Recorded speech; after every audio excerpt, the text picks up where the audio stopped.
we want no cowards in our camp, Only men prepared to die.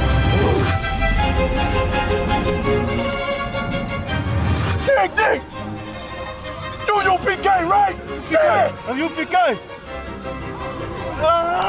This world thinks that we're a cult and that we're crazy and that we're criminals simply because we teach what Jesus Christ taught 2,000 years ago. In 2024, with access to the internet, if you hate another group because of the color of their skin, you're a fool. Let's go! Let's go! Let's go! I want 100, let's go! Above your head! I imagine Shabbat! I imagine! This brother has a shirt, this is IFCPK, and that's called Real Nigga University. How come we're missing out on the push-ups? Don't you want to get drafted? Yeah, get down and get some push-ups. Yeah. See, I just told a white man what to do. Whoa. Down.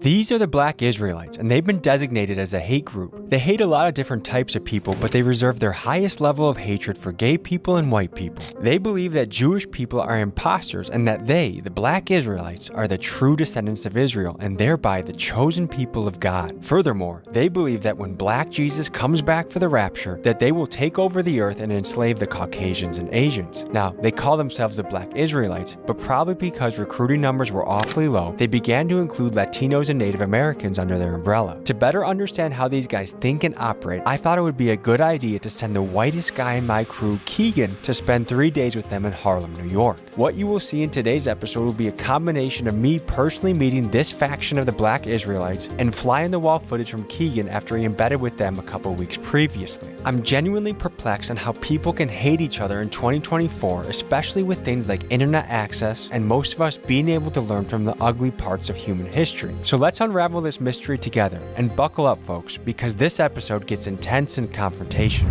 The white man has gotten so good at just saying stuff and people believe it that he just says shit like, and everybody like. The so-called white man decides to be rich. What will the white man do to be rich? Anything! I'm about the kingdom of heaven where black people rule instead of white. And we get to do all the wonderful things that white people did to us, we get to do it to them. I tell the black man, you the greatest man that ever walked the face of the earth. And God loved you more than he loved the white man. God hates the white man because of what he did to you.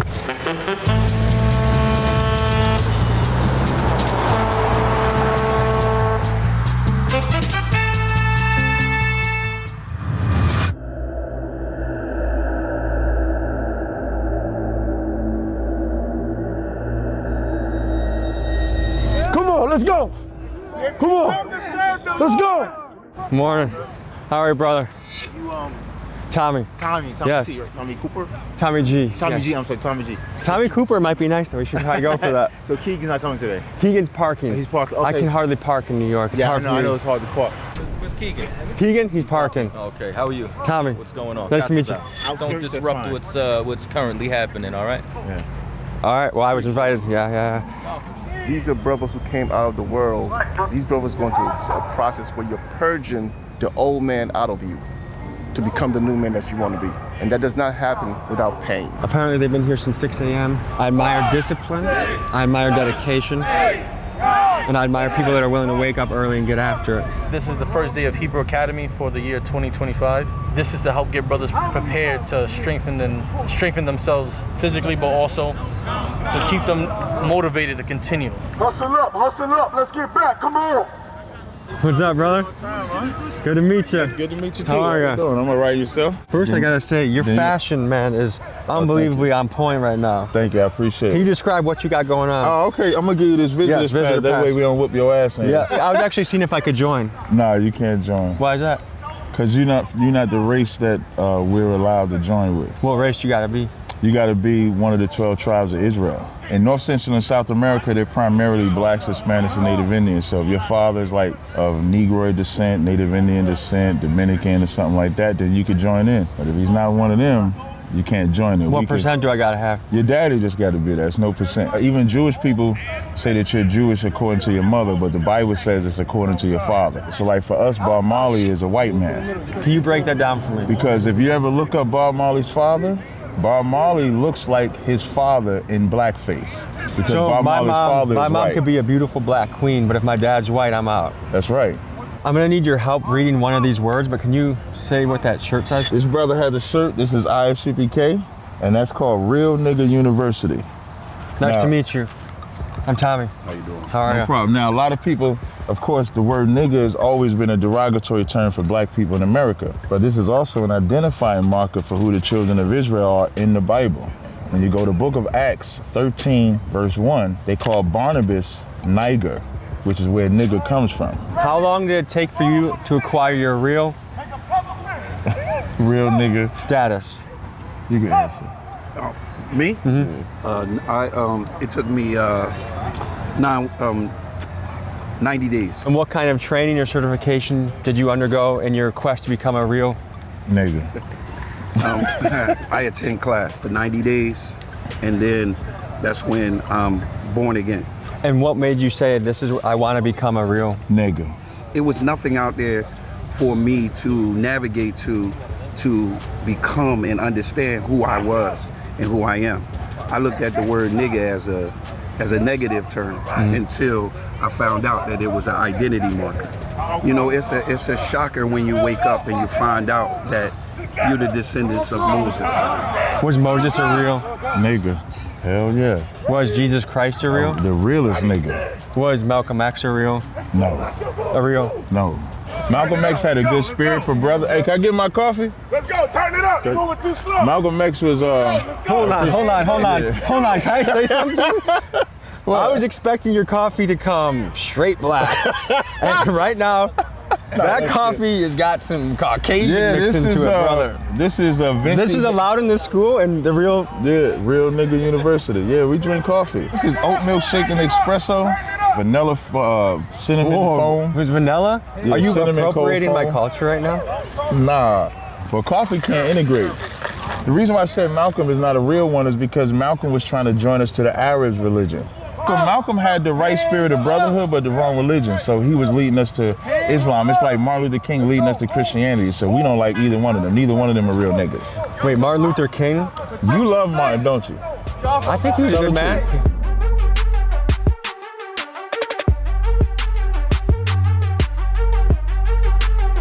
Beautiful day in New York. You know, the sun's out. Lots of people zipping around. This is a special occasion. Go ahead. Martin Luther King. All false apostles that have deceived many. You understand? They deceived so many people that you would think they actually were sent by God, because so many people believed them. It's a sea of people that believe that Martin Luther King was truly a man of God. And if you are not careful, you will get caught up in that wave. And the march he had was so magnificent. And the statues of him, and he's on TV every day, they transform themselves into the disciples of Christ, but they're not.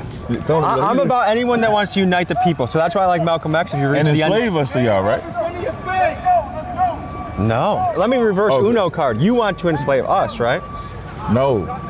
You don't want white slaves? This world thinks that we're a cult and that we're crazy and that we're criminals simply because we teach what Jesus Christ taught 2,000 years ago. Nothing else.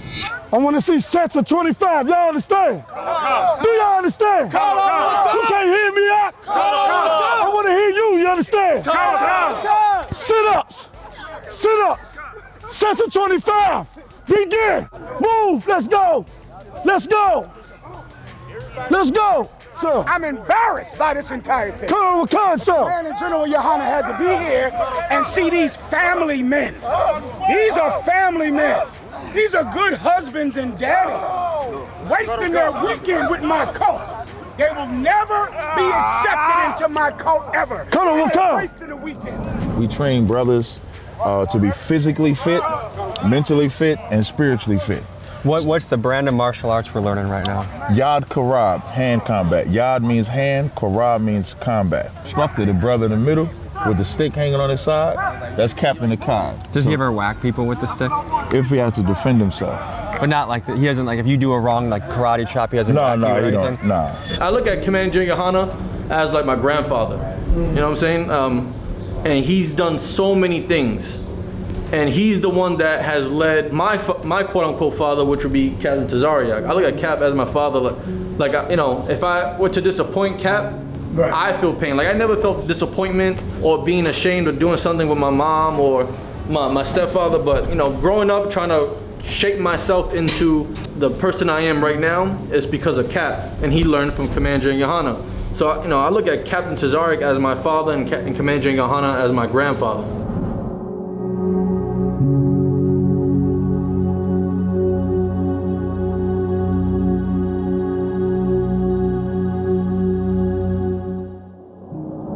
And also too, I have my Well, I feel like I just broke through.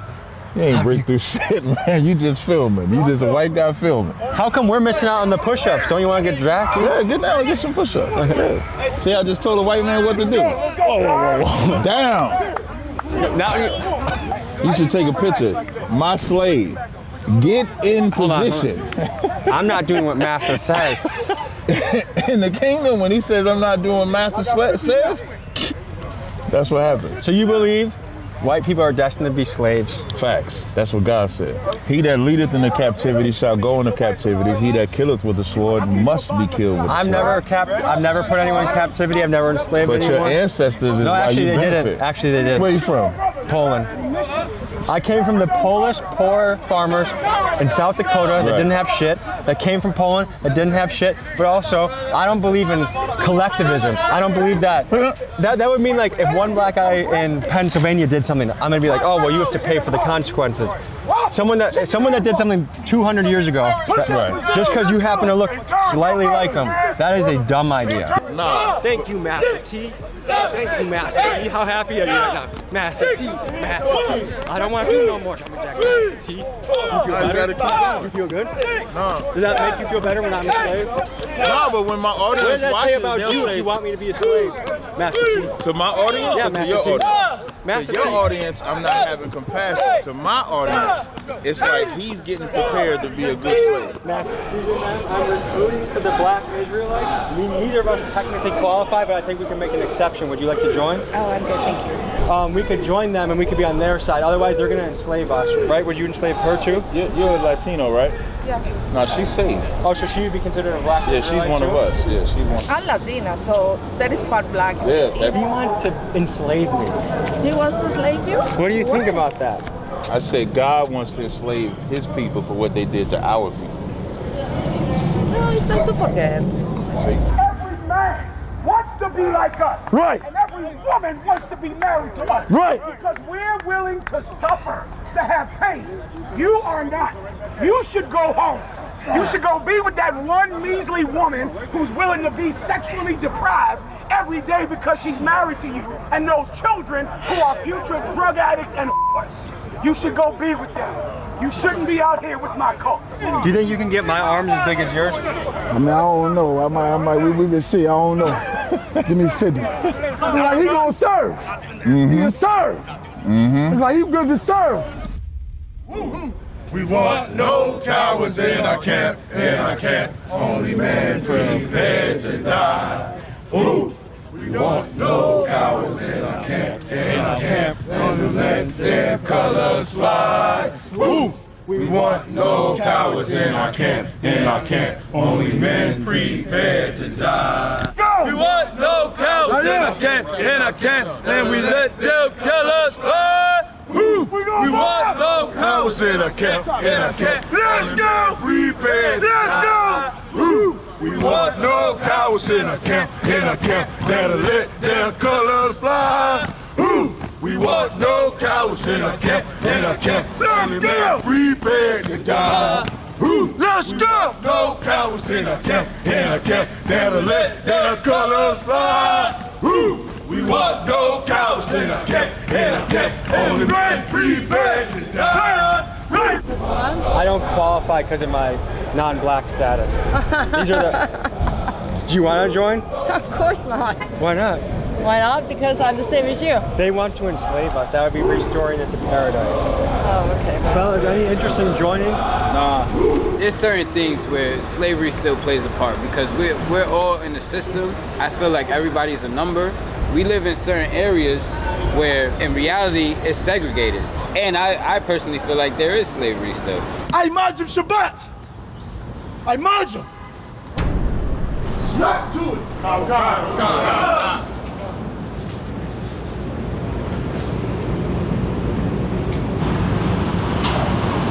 Push up position.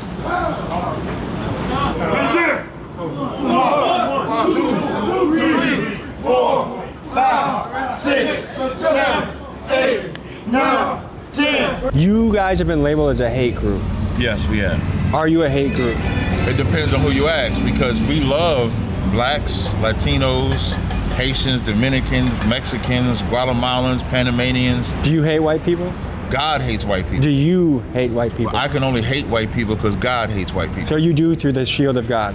I do through my father. Like, I hate what my father hates. Sir, would you say you hate whites? What I hate is the crimes that were committed against blacks, Hispanics, and Native Americans. That's what I hate. Do you hope that I'm enslaved one day? Well, the Bible says that, the nations that, came up against the nation of Israel will have to serve out their punishment in due time. But, the Lord will make that determination. How would you diagnose the current state of black America right now? We got work to do, of course, you know what I'm saying? And that's why we out here. Commander General Yahanan gave us the mission to go out here and bring our brothers and sisters out of this hell that we live in called America. As long as we do that, we got work to do. If you could broadcast a message to every black man in America, what would you tell them? To have brotherhood and sisterhood, come back to the laws of God, keep the commandments. That's what I would tell them. Are you guys segregationists? Segregationists, yeah. Why not? Has that ever played out poorly in history, would you say? White people are segregationists. I don't know any. I literally don't know one white person that wants segregation. Here's the truth. In 2024, with access to the internet, if you hate another group because of the color of their skin, you're a fool. Sorry. And what's the reason? It's not the color of their skin, though. Okay. Yeah, it's their actions. It's what they do. If it was color of the skin, you heard me earlier say Bob Marley is white. You heard me earlier say we don't like Africans either, for the very reason. When somebody commits crimes, you don't think about their color. You think about what they did to you. Keegan, let me ask you something. In the 48 hours you've been around, have you been mistreated? No. Did we feed you? Oh, yeah. Did you get some water? Yeah. We gave him some water. Right. We gave him some food. He came around. He gonna go home to his family.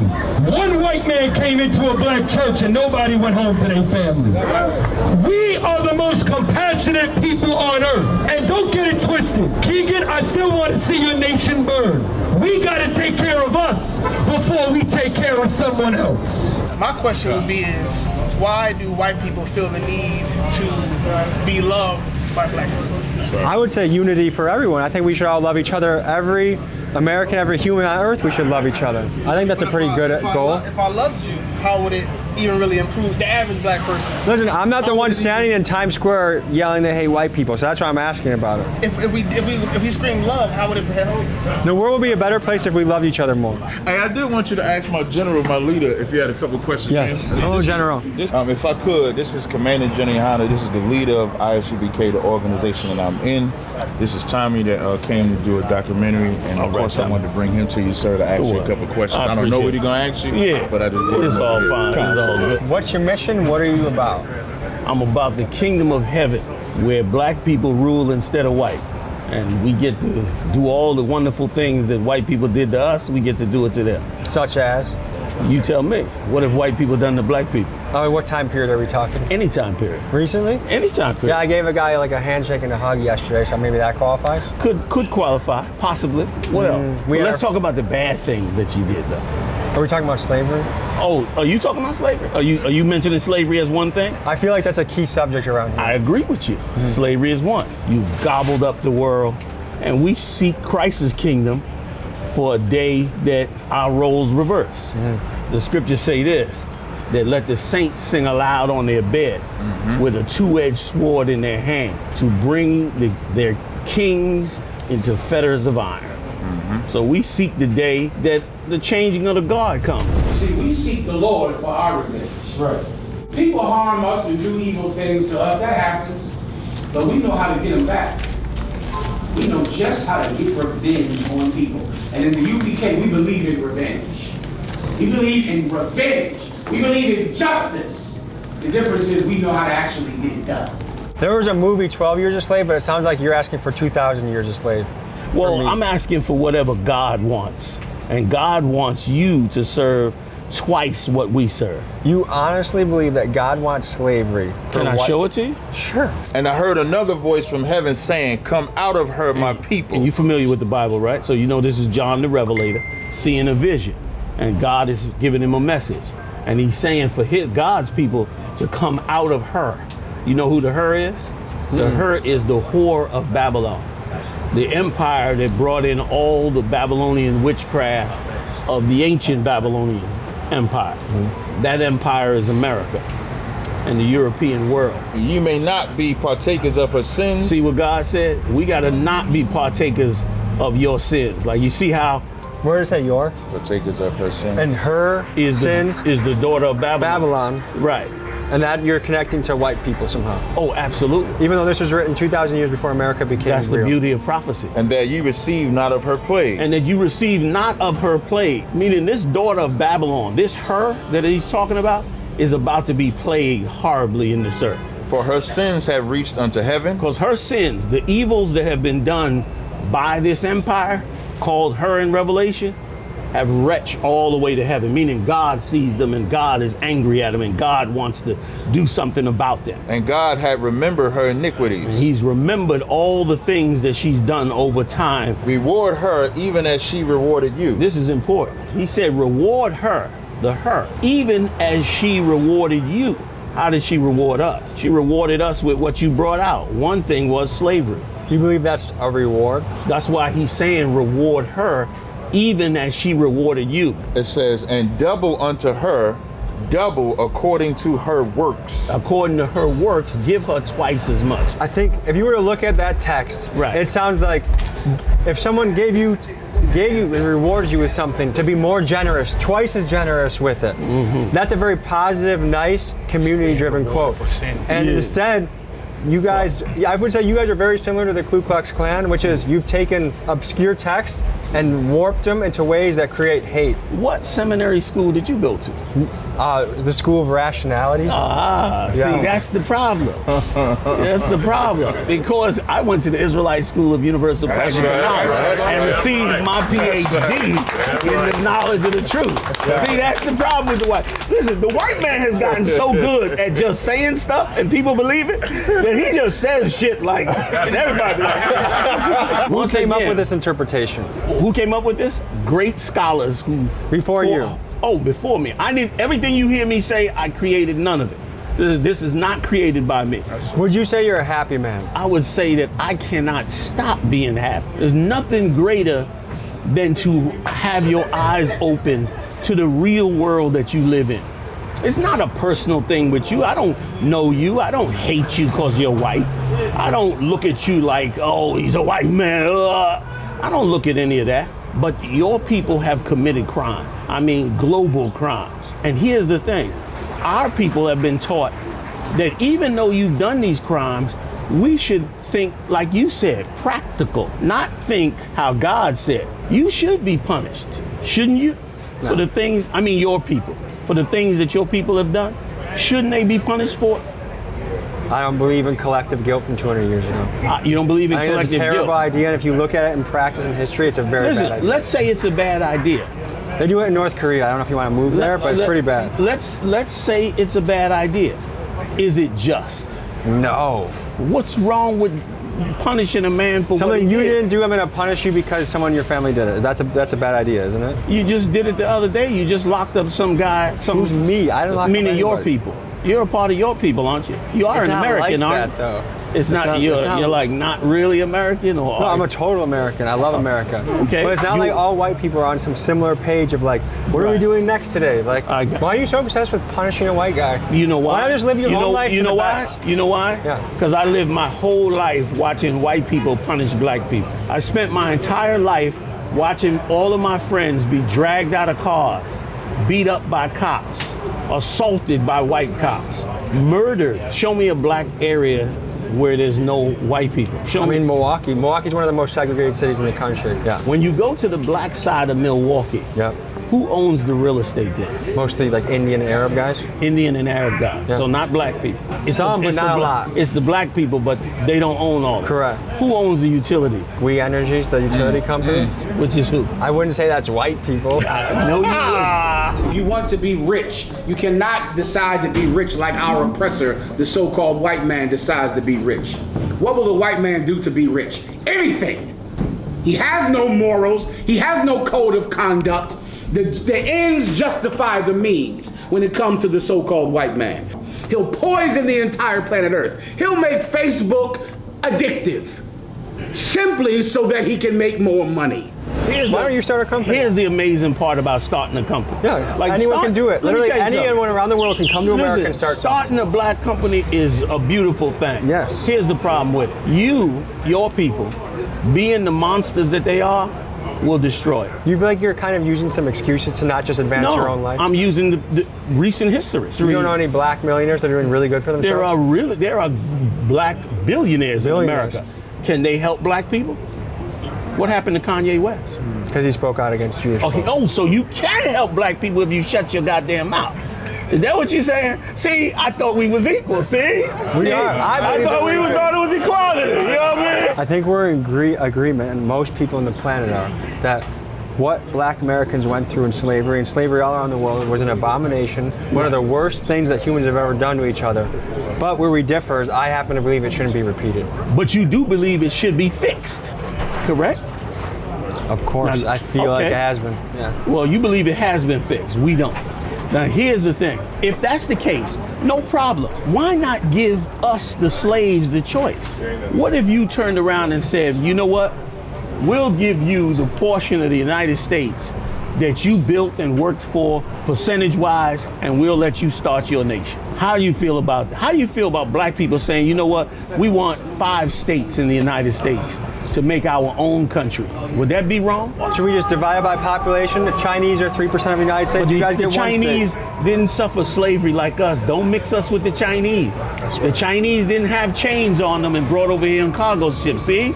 That's a white man thing. There's a possibility that we might have a second black president in a couple of months. What do you think about that?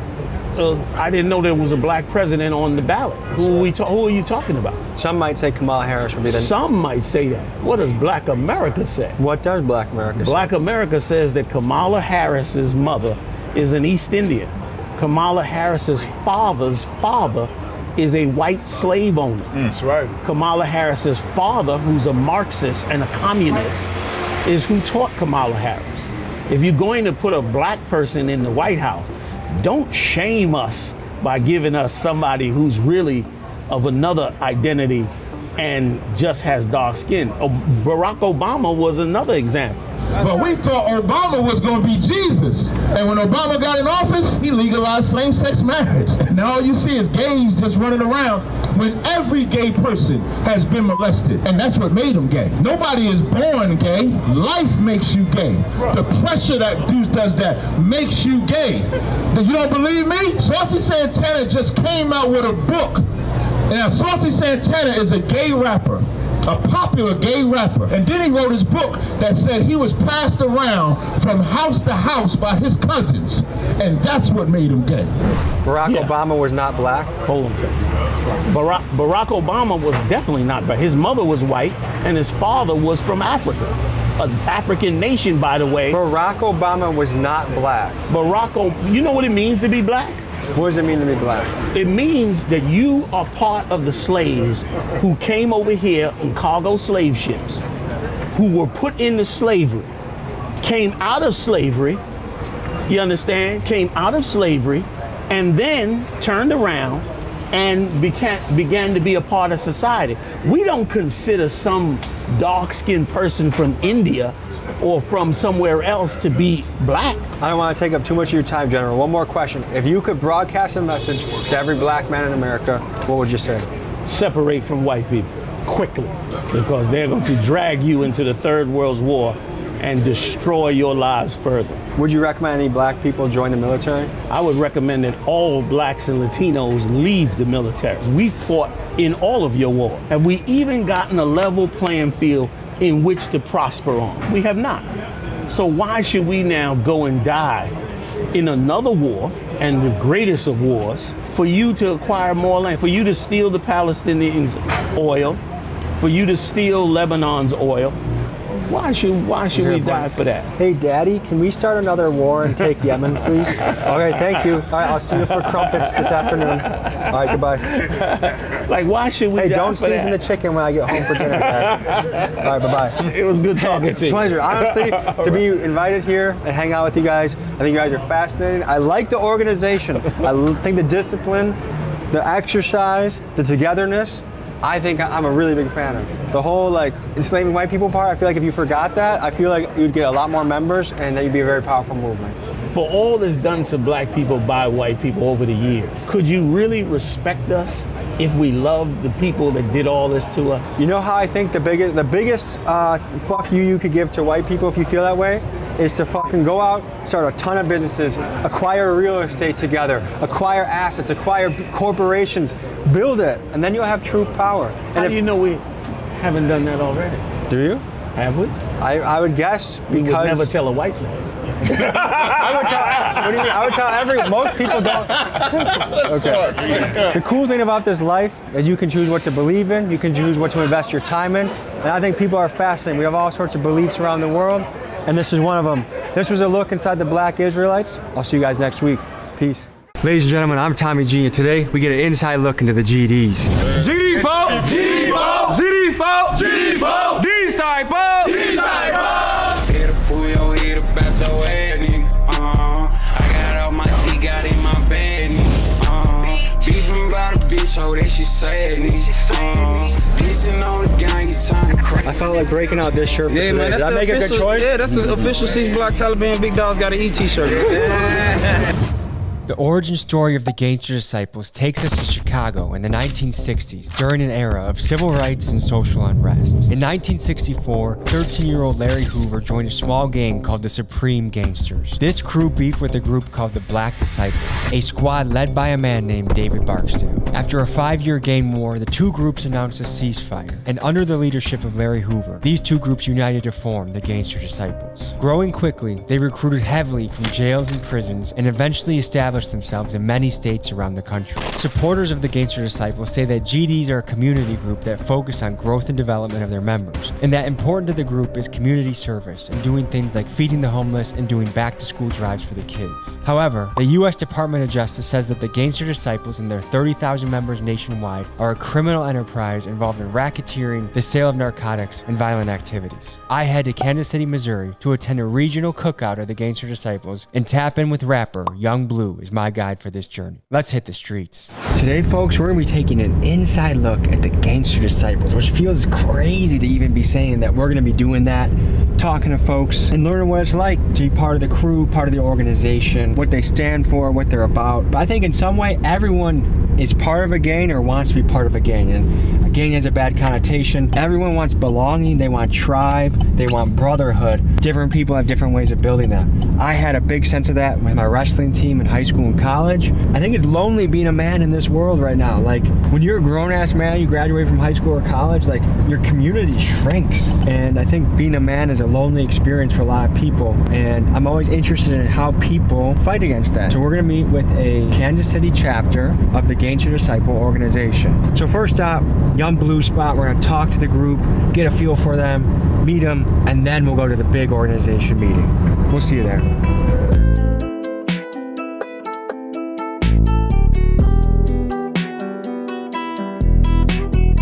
Folks, we are at an undisclosed location in Kansas City, Missouri. And fellas, what are we doing today? Man, we taking them behind the scenes, man. We with the Gangster Disciples today, man. Growth and Development Fracture, Kansas City, 6 Block Taliban with the guys to this barbecue, man. Y'all finna see what it's like behind the scenes. So we're invited to the barbecue? Yeah, man, you invited to the barbecue. Yes. Okay, so fellas, what is happening today? Like, we have people around the country coming in, around the region, man, like what's going on? We got a couple of different cities within Missouri coming. So we got St. Louis, we got a couple of our guys from Springfield, a couple of our little brothers from Warrensburg, Missouri. Got some guys from Charleston, you know what I'm saying? They coming out today, fellowship and politic and kicking. You did? Okay, and you guys are about to go to a meeting that we're not allowed to attend? Yes, most definitely. What the hell is that about? Why can't I come?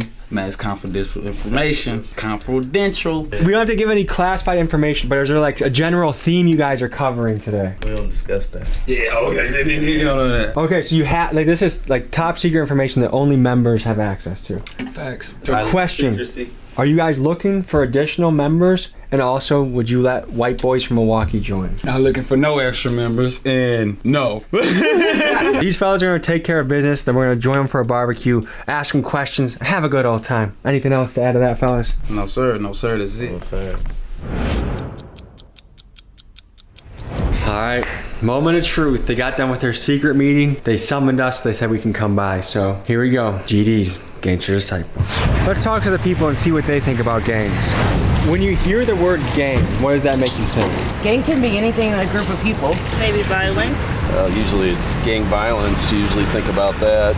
Probably California. I mean, with all like your Hells Angels, Bloods, Crips, stuff like that. Gangs to me is a group of people coming together to establish some form of power. Have you ever heard of the Gangster Disciples? Of course. No. Yeah, that sounds familiar. I have not. I've heard the name, but I don't know exactly what it is. If you had a brother that said, hey man, I'm gonna go join a gang, what would you think? I'd tell him no. Yeah? But I'd ask him, well, what gang? Because I mean, you have a chess club gang. I mean, Depends on what the gang represented. I don't know. We would have, I don't know. I probably wouldn't be too happy with him. I would hope that he wouldn't be leading down that path where he felt he had to be in a gang like that. We're about to go to a barbecue with a bunch of Gangster Disciples. Any advice you got from me? I don't know. You know, good luck to you. Take care. Be careful, show him respect, and you should be fine. Be respectful. How do you think my outfit is? Respectful. You look comfortable. Y'all brothers enjoy y'all day. We're debuting a beautiful shirt today. Big Dog's Got Eat. It was designed by a man that's been featured in Vogue, collaborated with Levi's. Like, I'm pulling out all the stops to give you guys good shit. So if you want to join my gang, Big Dog's Gotta Eat, TommyGMiggy.com. I'll see you guys there. We got blue, we got black. Rock the gang. It's us versus mainstream media. Disciple! First, a message from our sponsor, DraftKings Sportsbook. You gotta pick the right players to make your team win. Do you wanna pick Allie that drops the ball every damn time? Blue 42! Gosh, Allie. Or do you wanna be like Gracie who comes in clutch like a champ? Touchdown, If you're into sports betting, boy does DraftKings have an offer for you. New customers that download the app and bet $5 get $200 in bonus bets instantly. That's fast. Use code BIGDOG when signing up to get this offer. Download the app on your phone today. Back to the video.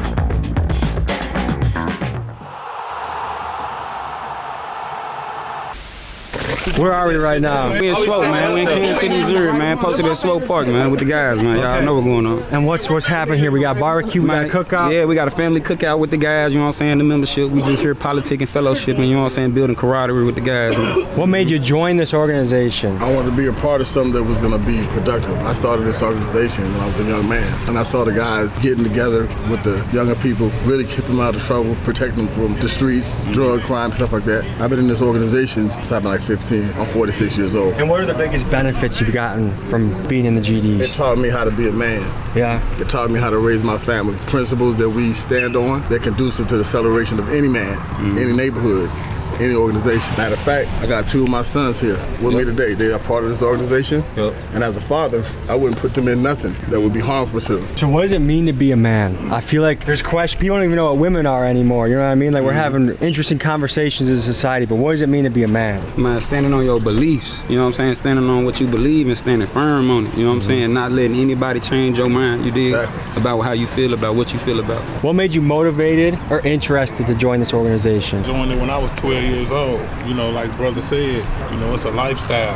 It's how we move, it's how we walk, it's how we talk, it's how we conduct ourselves. So I'm curious about the symbols. What does this mean? Man, that's the Star of David, man. You know what I'm saying? That means love, life, loyalty, knowledge, wisdom, and understanding. Is that a Jewish thing? Man, it's a GD thing. GD thing? Yeah. Okay.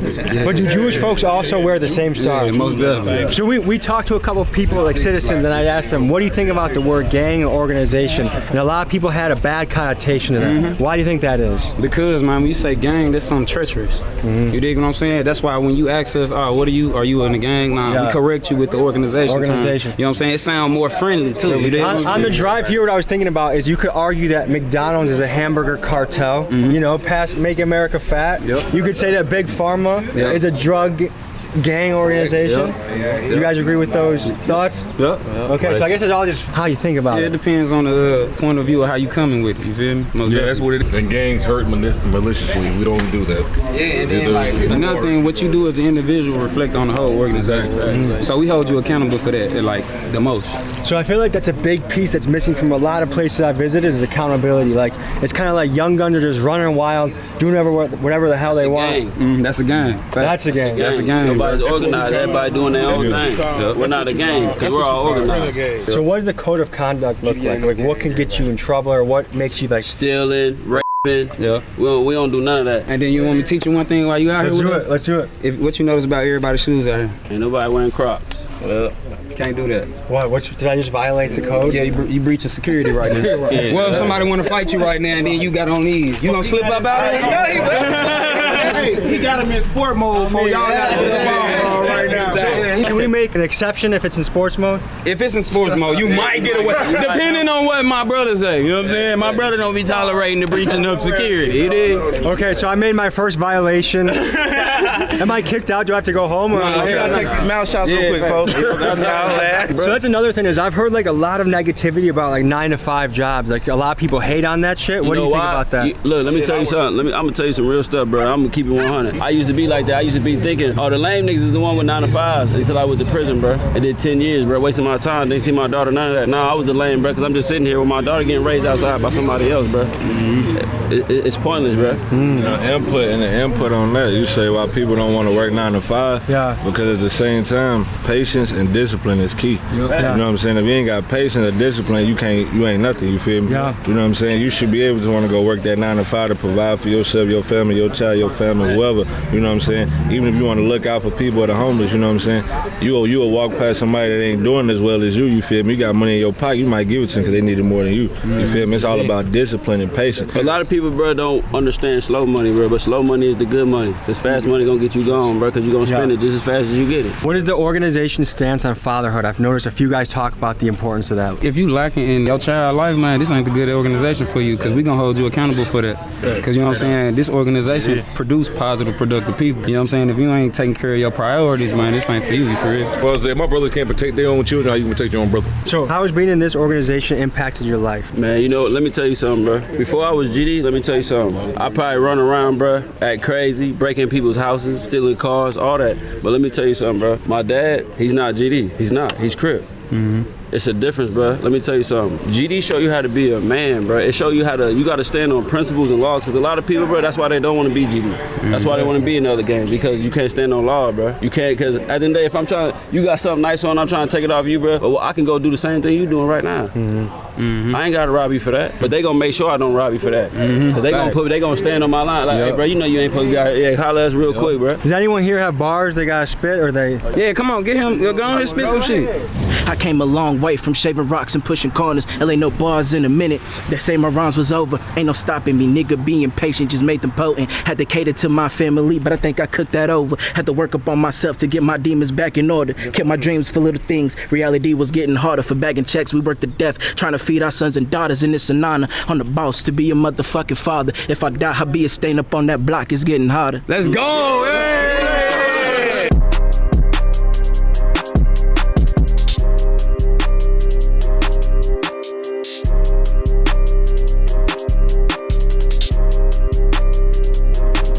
Let's dive into some of the symbols and lingo used by the Gangster Disciples. One of their primary symbols is the six-sided star. This stands for the 6 principles of Gangster Disciples: life, loyalty, knowledge, wisdom, understanding, and love. They are also represented by the pitchfork, which symbolizes the struggle to overcome oppression. They frequently say sevenfold, which stand for the 7th and 4th letter of the alphabet, GD. It's widely speculated that the initiation for the Gangster Disciples is to be beaten by other members, known as being jumped in. So to commit to join this group, this is not a commitment to be taken lightly.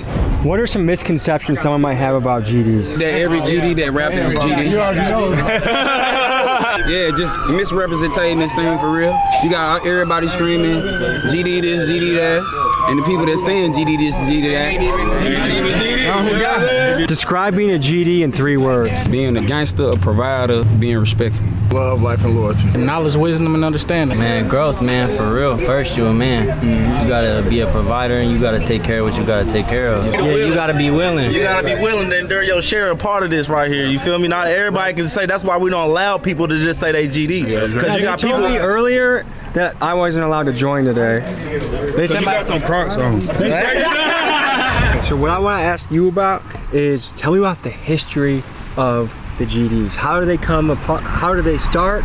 And where have they gone over the years? Oh man. That's a long. Woo! You ready for? Okay. GDs Evolved was really started around the same time as the Black Panther Party movement and stuff like that, where blacks were being victimized by the police, brutality, during that era where police was victimizing the community. So black gangs and organizations formed to protect the communities. That was the original intent of these organizations. Even CRIP. The acronym for CRIP is Community Revelation in Progress. The acronym for Blood is Brotherly Love Overcomes Destruction. The original intent was to protect the community. But with all things, some people introduce a criminal element into it. You know, like the feds infiltrated our neighborhoods, pushed cocaine into our neighborhoods, pushed guns and drugs into our neighborhood. And then the project or the vision of the original vision becomes corrupted. You know? So yes, GDs did have a dark history, which is known to most people as Gangster Disciples. There's some cities where the GD factions are known for being just crazy violent. How does the organization deal with that? Through knowledge, through teaching, through reaching out to each person. We've had people that come from those very cities that you're talking about. Some here right now. Right now. And when they get here, they have to come and have an understanding and listen, we're not about that. And if you want to be a part of a brotherhood that's going to help you accelerate your mind and the way you live and change the way you're thinking, because that's how you change a man. Tell me about how you guys help the community. Man, we get out here, man, it depends, man. You know, Missouri got all type of weather, so depending on how the weather is, we'll get out here and cater to the people that's out here that's homeless. Like, say for instance, if it's winter or something, it's cold outside, we'll bring some clothes or some hand warmers and some food, you know what I'm saying? When it's hot like that, we come through with water, pizza, you know what I'm saying, and trying to carry whatever, hygiene and stuff like that. Is that important to you guys? Oh yeah, hell yeah. You can't be a stinky GD. It don't work like that, you know what I'm saying? Even when we feed the homeless, man, we make sure they eat before we even eat. We don't eat. Ladies and gentlemen, this was an inside look at the GDs. I had a great time. Thank you for having me. You already know it, brother. What kind of final thoughts or message do you have the audience? Man, grow and develop, man. Struggle, breed greatness, man. Stay on your 6, man, at all times, man. Keep it pushing. Don't let nobody tell you not to push it, bro. You know what I'm saying? And shit, keep your head on the swivel, most definitely. If you're part of an interesting organization, I don't care if you're Hells Angels, Antifa, KKK, the Bloods, I want to come hang out with you, see what your life's about, hear your story. So hit me up at TommyGMcGee123@gmail.com. All right, guys. Love you guys. See you next week. I'm Tommy G. I'm here with the tribe, Afghan Street Gang. Represent, baby. Get OG. Big homie right here. We ain't the same. You was in school. I caught a body for the state, and I came back and went to school, and I stayed. You getting them crispy before prayer? Did the race, had UAV, still got away. I'm surprised I didn't catch a L, and I'm still. I got an ankle monitor. I'm fresh off bail, and I'm on probation. You feel me? Show me your ankle, bro. From the AM till it's late. Pockets fat like that boy Drewski. Brand new Glock and it's a Nuki. Had him stankin' like. Is this guy about to fight? Afghanistan is home to some of the toughest people on earth. It's a place that could be considered unconquerable. With rudimentary weapons smuggled in by the CIA, Pakistani intelligence, and the Saudis, this country has been able to outlast world superpowers, with the Russians in the 1980s and the United States in the 21st century. This video profiles Afghani-American rapper Rondo and his Bay Area crew ALT, Afghani Lawane tribe. Many Afghanis fled their war-torn homeland and immigrated to the United States in a search of a more peaceful life. Rondo's father was one of those people. After facing racial discrimination and violence in gang-infested California, Rondo's father created ALT in the early 90s so Afghanis could join together and protect each other. Many of the original members of ALT have been deported, killed, or have moved away from the area to get out of the street life. In today's episode, Rondo takes us into the world of ALT. We explore religion, culture, and characters of this Afghani clique. Doing these videos, I've been around many violent crews, and I have to say this is the most ruthless group I've encountered. Let's dive in. Folks, before we get into the Afghan street gang, I got an announcement. We had a live event, double documentary screening, charity event. Every penny goes to support Milwaukee Youth Wrestling. The link is in the pinned comment. Hope to see you there. It's March 7th at the Oriental Theater. And now, folks, to the Afghan street gang. Ladies and gentlemen, today we have something interesting, something that we've never seen in the channel before, which is an Afghan street gang. The first stop of our journey is at a mosque so we can make the afternoon prayer. So we're pulling up to meet these fellas, see what it's like in their life, and I'm very excited.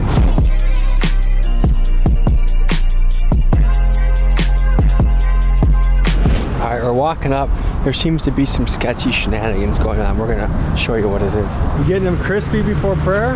Exactly, bro. That's exactly what we're doing. Good to meet you, man. How are you doing? And what are you getting today for a haircut? Anything special? Just a mid-taper. Okay. Line up. Looking fresh? Yeah. Is this the normal spot for haircuts if I wanted to meet you up in Nah, California? you was taking a minute, bro. So I was like, you know what, bro? I was already gonna cut his hair. I was supposed to do it earlier today, but we got kind of busy. So I was like, you know what? Let me just bust it down real quick. What do you think I should do with my facial hair? Bro, shave that shit, bro. That shit look ugly as fuck. Okay. I'm not trying to be mean, bro, but you look better shaved. What makes your beard better than mine right now? Cause I'm Afghan. It's just a staple, bro. The goatee is an Afghan staple. Did you guys grow up in Afghanistan or grow up here? I grew up here, but I've been to Afghanistan. Yeah? So it's pretty cool. I was out there in Kabul and Mazar and all those places. What was it like? Bro, when I went, bro, all the women, it's probably like how it is now. I know for a little bit it was chill, but they had the like little blue niqabs. It's different from the ones that the Arabs wear, bro. It's like, it's all blue. And you can't see the eyes, you can't see the face. It's like a little black net. So what do you think about that? But to be honest, bro, I don't really care, bro. A lot of people think it's women being oppressed. But if you're Muslim, bro, it's already part of like the book. So if you call yourself a Muslim, you shouldn't probably have a problem with it, you know, in my opinion. So I know there's a lot, like there's what, 3 or 4 main ethnic groups in Afghanistan. There's the Pashtuns, there's the Uzbeks, and the Tajiks, right? Tajik, Pashtun, Uzbek, Hazara. Where do you claim your lineage? I'm Pashtun. Pashtun people have fighting in their blood. Known for their Pashtun code, if you are one of their friends, they will sacrifice their life to protect you, like they did for Navy SEAL Marcus Luttrell in the True Story Lone Survivor. And if you are their enemy, they consider it an obligation to their code to take revenge on you. When the Taliban emerged in the 90s, they had a network of fundamentalist religious schools called madrasas. These fueled their rise to power. You see, the word Taliban means the students, and they recruited heavily from these Pashtun madrasas across Pakistan and Afghanistan for their fighters. Because the Taliban now completely control Afghanistan, the Pashtun race hold a significant amount of power. Do you speak any Pashto? Nah, I don't speak Pashto, but my homie right here, he speaks Pashto and Farsi. Okay, I'm gonna try a couple things that I learned. Okay, let me see. Well, first, Assalamu alaikum, obviously. Zaytamiyam, Taso Sengaya. Alhamdulillah, what this is? Taso Korane Sengada. What are you saying? I can tell you what I think. What are you saying? How is your family? Oh, Taso like a coordinator. Oh yeah, alhamdulillah. Of all the research I did, what I found out about Afghanistan is that some of the most hospitable, nice people on the planet. Yeah, we all cool like that. So Taliban, if anyone from the Taliban is watching this, I would love to interview you, genuinely. I would like to come to Afghanistan and be able to tell my family that they think I would die if I came to Afghanistan. But if you can reach out to me, bridge the gap, we'd love to talk to you. Taliban now is pretty much just like the police force, right? It's the government, basically. Yeah. I heard they've been doing good shit like building roads and shit. And mosques. They're developing. I know they're doing some deals with the Chinese right now. That's my plan in the future too, bro. If I ever come up big and make bread, I want to go back and invest into my own country, you know what I mean? Like, would you be scared to go back? Hell no, bro. Chill with everybody, bro. So, okay, because if you say in America, I want to go speak to the Taliban, most people assume that you have a death wish, right? Bro, everybody has shit twisted, bro. The Taliban are humans too, bro. Everybody's cool, bro. Not everybody's just born a murderer, bro. You feel me? Why would they just kill you for no reason, bro? You feel me? Just because you're white, just because you're not Muslim, bro. It's just stupid, bro. For religion, I get this. I get the modesty in women. I think that's an important virtue, and I think that we're losing that as a society. But I think not educating girls past 12, not letting women work, not letting them leave the house without a man, that to me seems like, what I know about my wife is I would never sign her up to live like that. Leaving the house without a wife, I mean your wife leaving the house without you is more of like a safety issue too. Imagine bro, what's a woman gonna do to a guy, bro, like if they try to attack them? Bro, we like 400 times stronger than them. I'm not being sexist, bro, it's just the truth, you know what I mean? What they gonna do, you know what I mean? That's why you need a guy to protect you. But shouldn't the responsibility be in the hands of men not doing the bad stuff than women not being allowed to leave their house? Hey, bro, it's a cruel world, bro. You can't tell everybody to be chill, bro. You feel me? Yeah. So you gotta protect. You gotta expect the worst and pray for the best. And you guys go by AOT? ALT. ALT. What does ALT stand for? Afghan Lewanai tribe. And what's Lewanai? Crazy and Pashto. Crazy and Pashto. What does it take to join? Do you guys take any Polacks? Before we speak about this, bro, everything in this video is for entertainment purposes only. We don't condone gang violence. We're not in the gang. Anything you see is all props. Hashtag props. Hashtag props only. Hashtag entertainment purposes only. It's all scripted. At the time of the release of this episode, Rondo is currently facing a multitude of felony charges. I can't tell you exactly what they are, but I can assure you this guy is fucking crazy. Call to worship? Oh. You're gonna have to go there with a half a haircut. That's... No, it's good.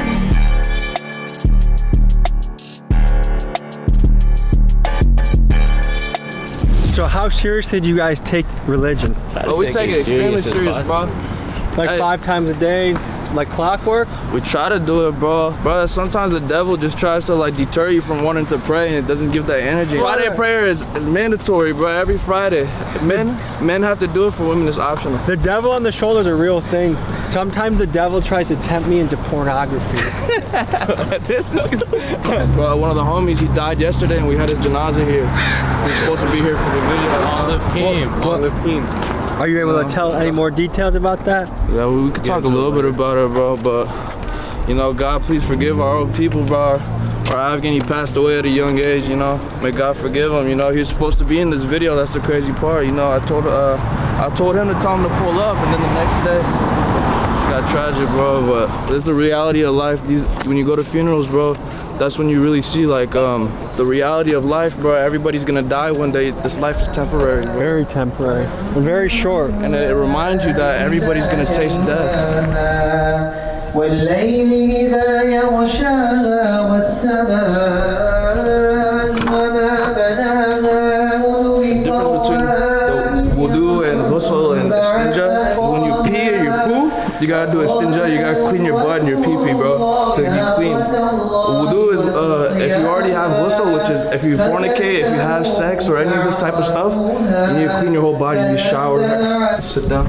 You wash your hands 3 times, say bismillah. You get a cup of water in your hand. Half of it goes in your mouth, half of it goes in your nose. So. You said in your nose? Yeah, clean it. Okay.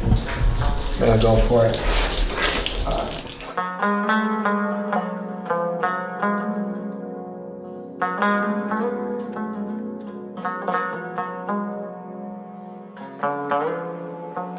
You know, I'll tell them, you know, I'm still learning myself. I barely learned how to play last year, and I've been teaching myself, you know what I mean?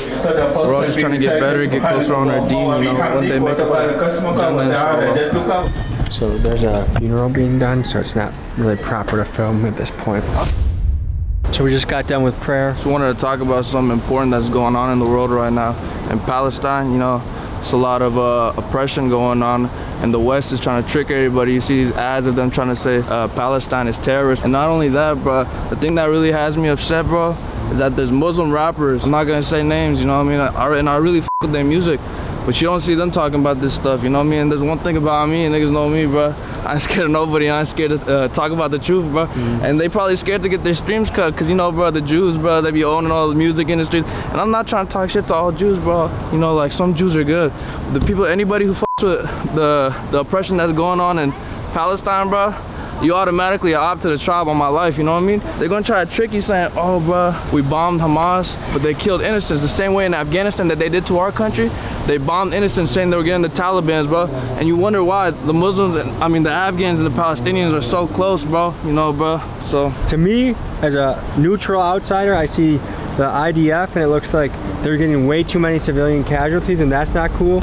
I mean, feel bro, like Hamas it's what the media will try to present to you. Do you think they're good guys, bro? It's propaganda. Tons of on the American taxpayer dollar, tons of innocent people in Iraq and Afghanistan were drone striked and blown up, and that's not. I don't think that's cool at all. Like how innocent people died with your money. I mean, bro, it is what it is, you know. You live here, you gotta pay the tax, but if you don't pay, you're gonna go to jail, you know? I mean, I don't like funding bombs. I wish, can we fund roads or schools? That's the thing that's a little scary about the world stage right now, is more and more countries are starting to hate America because of our policies, and it's like, I wish our leaders wouldn't do that because I don't like being hated, you know? I mean, bro, I don't know why Joe Biden want to stick his nose and shit when he don't know what he talking about. We need Trump back. He doesn't even know what room he's in right now, dude. He doesn't know politics. Trump 2024. We need Trump. Hey, Afghans for Trump. Donald Trump say something, he's stand on business, bro. You feel me? And Donald Trump, he's really smart, bro. He's a smart guy. If you do your homework on him, bro, he There was no wars when he was president. Trump. You know, even Putin said that he respected him. You know what I mean? He don't respect Joe. You feel me? So what has Joe done that was good for us? He's trying to take away our guns, bro. F that nigga, bro. I noticed you're saying a word that I'm not allowed to say. Have you ever been checked by a brother for saying that? Hell no, bro. Hell no, bro. We see how that played out. In the Bay, I get it though. It's different in the Bay. Like people. It's even the Bay, bro. Like, you white, bro. You did it to him. We didn't. All right, guys, we're gonna go eat and beat the meat right now. So we'll see you at the restaurant. Oh, the masjid, you talking like this, bro? Stuff for the love. You're a guy. You're at God's house. Don't speak like that. Fine, just eat it, but not beat it. By this point, we were famished, so we wanted to have a lunch Afghani style, and we went to a kebab restaurant. It took about 30 minutes for the kebabs to be made, so while we were standing on the street corner waiting, things got heated. Here's what happened. Who's this white boy? He's cool. Who's this white boy? That's my hood, bro. This is my hood. Fremont is my hood, nigga. What can you tell us about this area? This area is my hood. That's my hood. I'm a gangster here. I'm a gangster from here. Believe me. I believe you. Believe me, brother. You know what I'm saying? Have you ever visited Afghanistan before? I lived my 21 years old. My life in Afghanistan, bro. I just came in 2016 to America. Welcome. Yeah. And what was your life like in Afghanistan? What'd you do? It's normal over there. How people make it scene and shit. It's not like that, but it's just like people like out there like different. You know, it's not like show off and shit out. How the shit is out here and stuff. You know, people trying to act up on weak and shit. So especially the Taliban, bro. Like they're really humble people, you know, they don't do too much and stuff, you know. That's why like they kick out all the people out of there, you know. We love Afghan OG right here, nigga. Nigga, we love Afghan OG, nigga. We know you. Fuck TikTok, fuck YouTube. We live right here, nigga. We're not, nigga, we live, nigga. Let's go, we live, nigga. That's fine, bro. Let's move the clip over. Let's go get some food, bro. He seemed like he needs a hug. All right, we're good. Okay, so So what are some misconceptions Americans or American media might have about Afghanistan? Is this guy about to fight? I'm put the knife in your mama's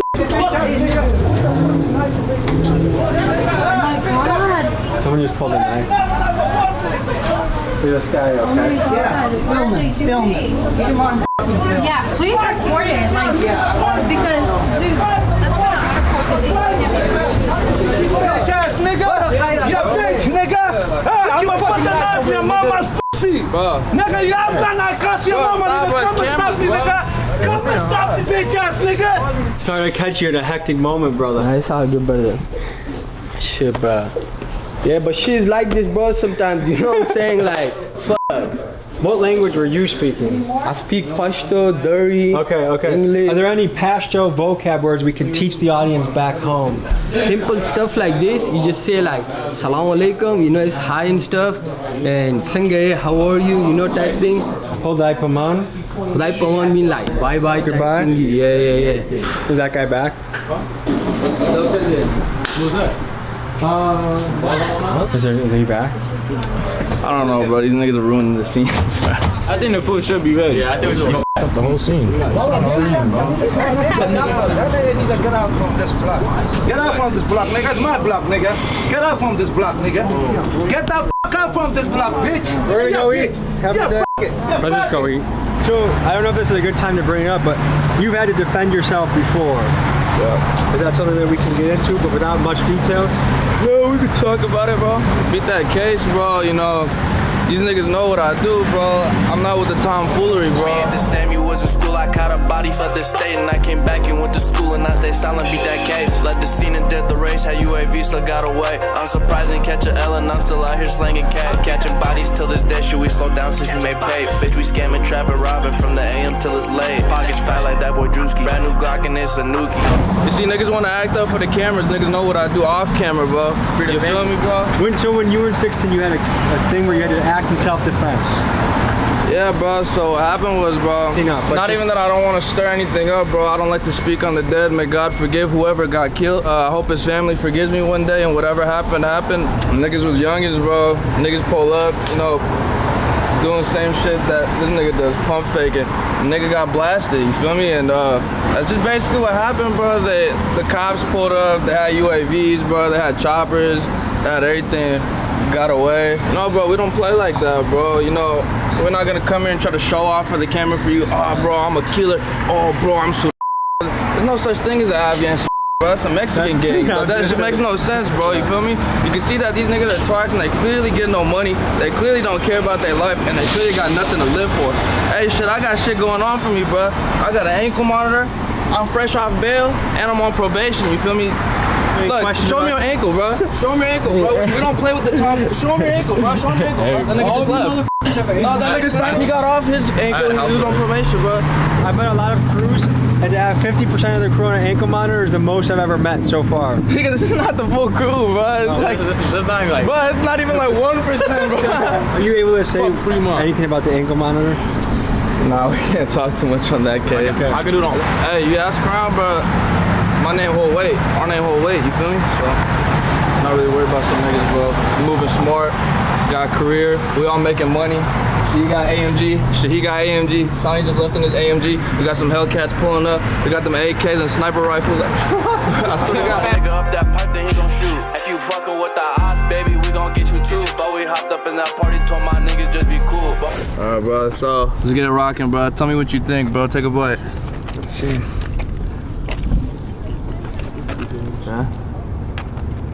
Now do this, look.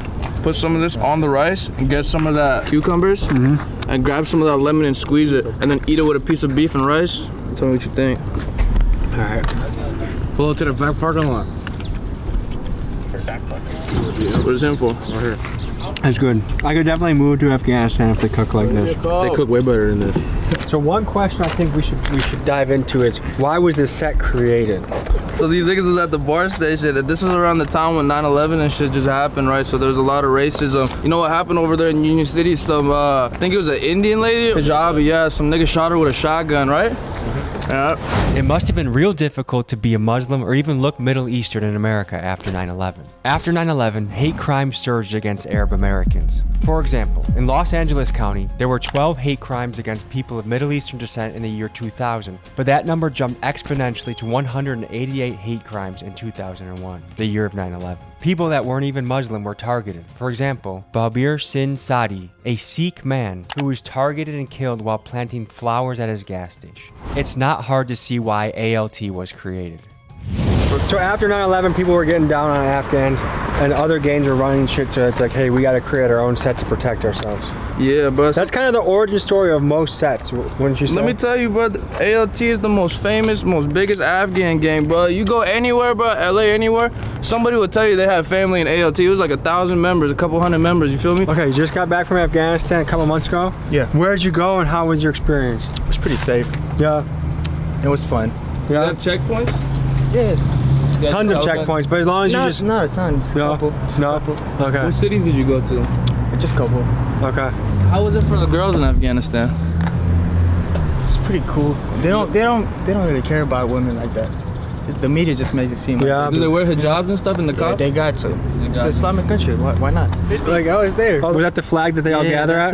That's their on flag. Friday? There's that one big flag that they gather at? Yeah. I'll show you the other ones. Look, it's full of Taliban. You see? Yeah. Full of Taliban. They don't really care. Yeah. But yeah, let's clean up the mustache. Just a little trim, not too much, you know? Just a little bit. I'm working on the mustache, okay? How much do you want? Like, you don't want to, like...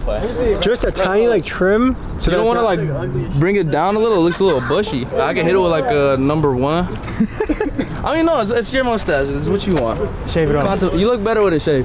Shave it off. Yeah, you look better with a shave. You think shave it off? I think it looks good like that. He's not your friend. He's not looking out for you.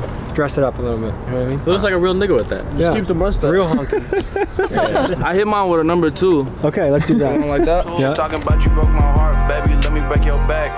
If they pull us over, baby, can you hold my strap? If Then boys start shooting, baby, can you shoot him back? I like how you shake it, drop them draws and throw it back. Yeah, tell us what we're looking at here. They got pistachios and all this stuff on it, bro. You see right here, if you zoom in, they got the little noodles. It's not really noodles, you know what I mean? Rondo, the little strawberries for you? That's for this little girl. Wait, bro. Get some of this, bro. Get some of the ice cream with it as well. It's very milky and icy. Yep. And then if you want, you could go ahead and try this one too. What I usually do is just like start on one side and go all the way down. You talking about ice cream or something else? This right now. Oh shit, you a freak. And then you can try to dip some of it. Dip it a little bit in the little water. It's like a little different texture than ice cream. You see, it's like a little hard crust around it, or I don't know how to explain it, like a little shell. I'm a big fan of Afghan food. All what I've had today is stuff I could eat every day. No, I feel like Afghani food has to probably be the best food out there, but if I could be like any other race to just eat their food, probably have to be like Italian or Mexican, bro. No, probably Italian, bro. I love pasta, I love pizza, I love spaghetti, I love lasagna, bro. That's my favorite. Nah, bro, I don't really like, no diss to Asian countries, I don't like Chinese food. Was everyone at the mosque Afghan, or were there any other blends or flavors out there? That's not the usual mosque that we go to. We try to go to the usual mosque we go to, but they didn't want us filming there, so we had to go to this one that was nearby. The one that we go to, majority, it's all Afghan people. The sheikh is Afghan. It's a really good community. We really mess with everybody that goes there. The one that we just went to, we don't really go too much. The only time we go to that masjid is just when we miss the prayer, because their Friday prayer starts later. There's a lot of mosques out here that's predominantly Afghan. I know there's some other mosques that are predominantly Pakistani, or what else is there? Like, it's usually like Afghan or Pakistani. Your brother's a demon. He's a killer. Do you want me to show you something for open mat? Okay, so this is like one of the easiest takedowns to get. So especially when people are like tying up. Oh my! And the rain and the socks. And the socks. I get it. Okay, so when someone's tying up, getting this wrist control.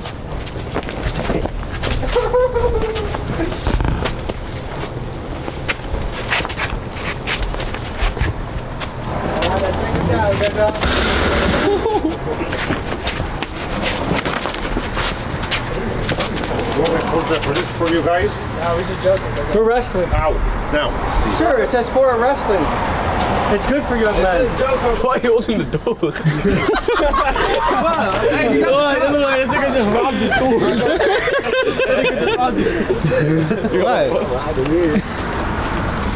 What? Alright. A little bit. Good. This smells funky, dude. Hey, what if it's expired? But don't say it right there. I just drink. Okay, interesting. It's like Greek yogurt liquefied with mint in it. That's literally what it is.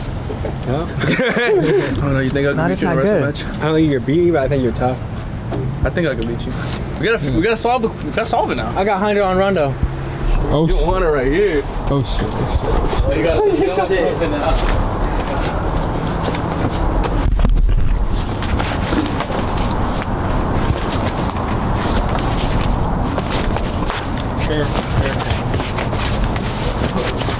What? You don't gotta ask twice.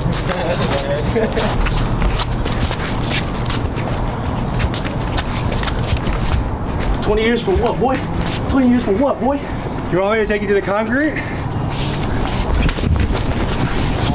Oh.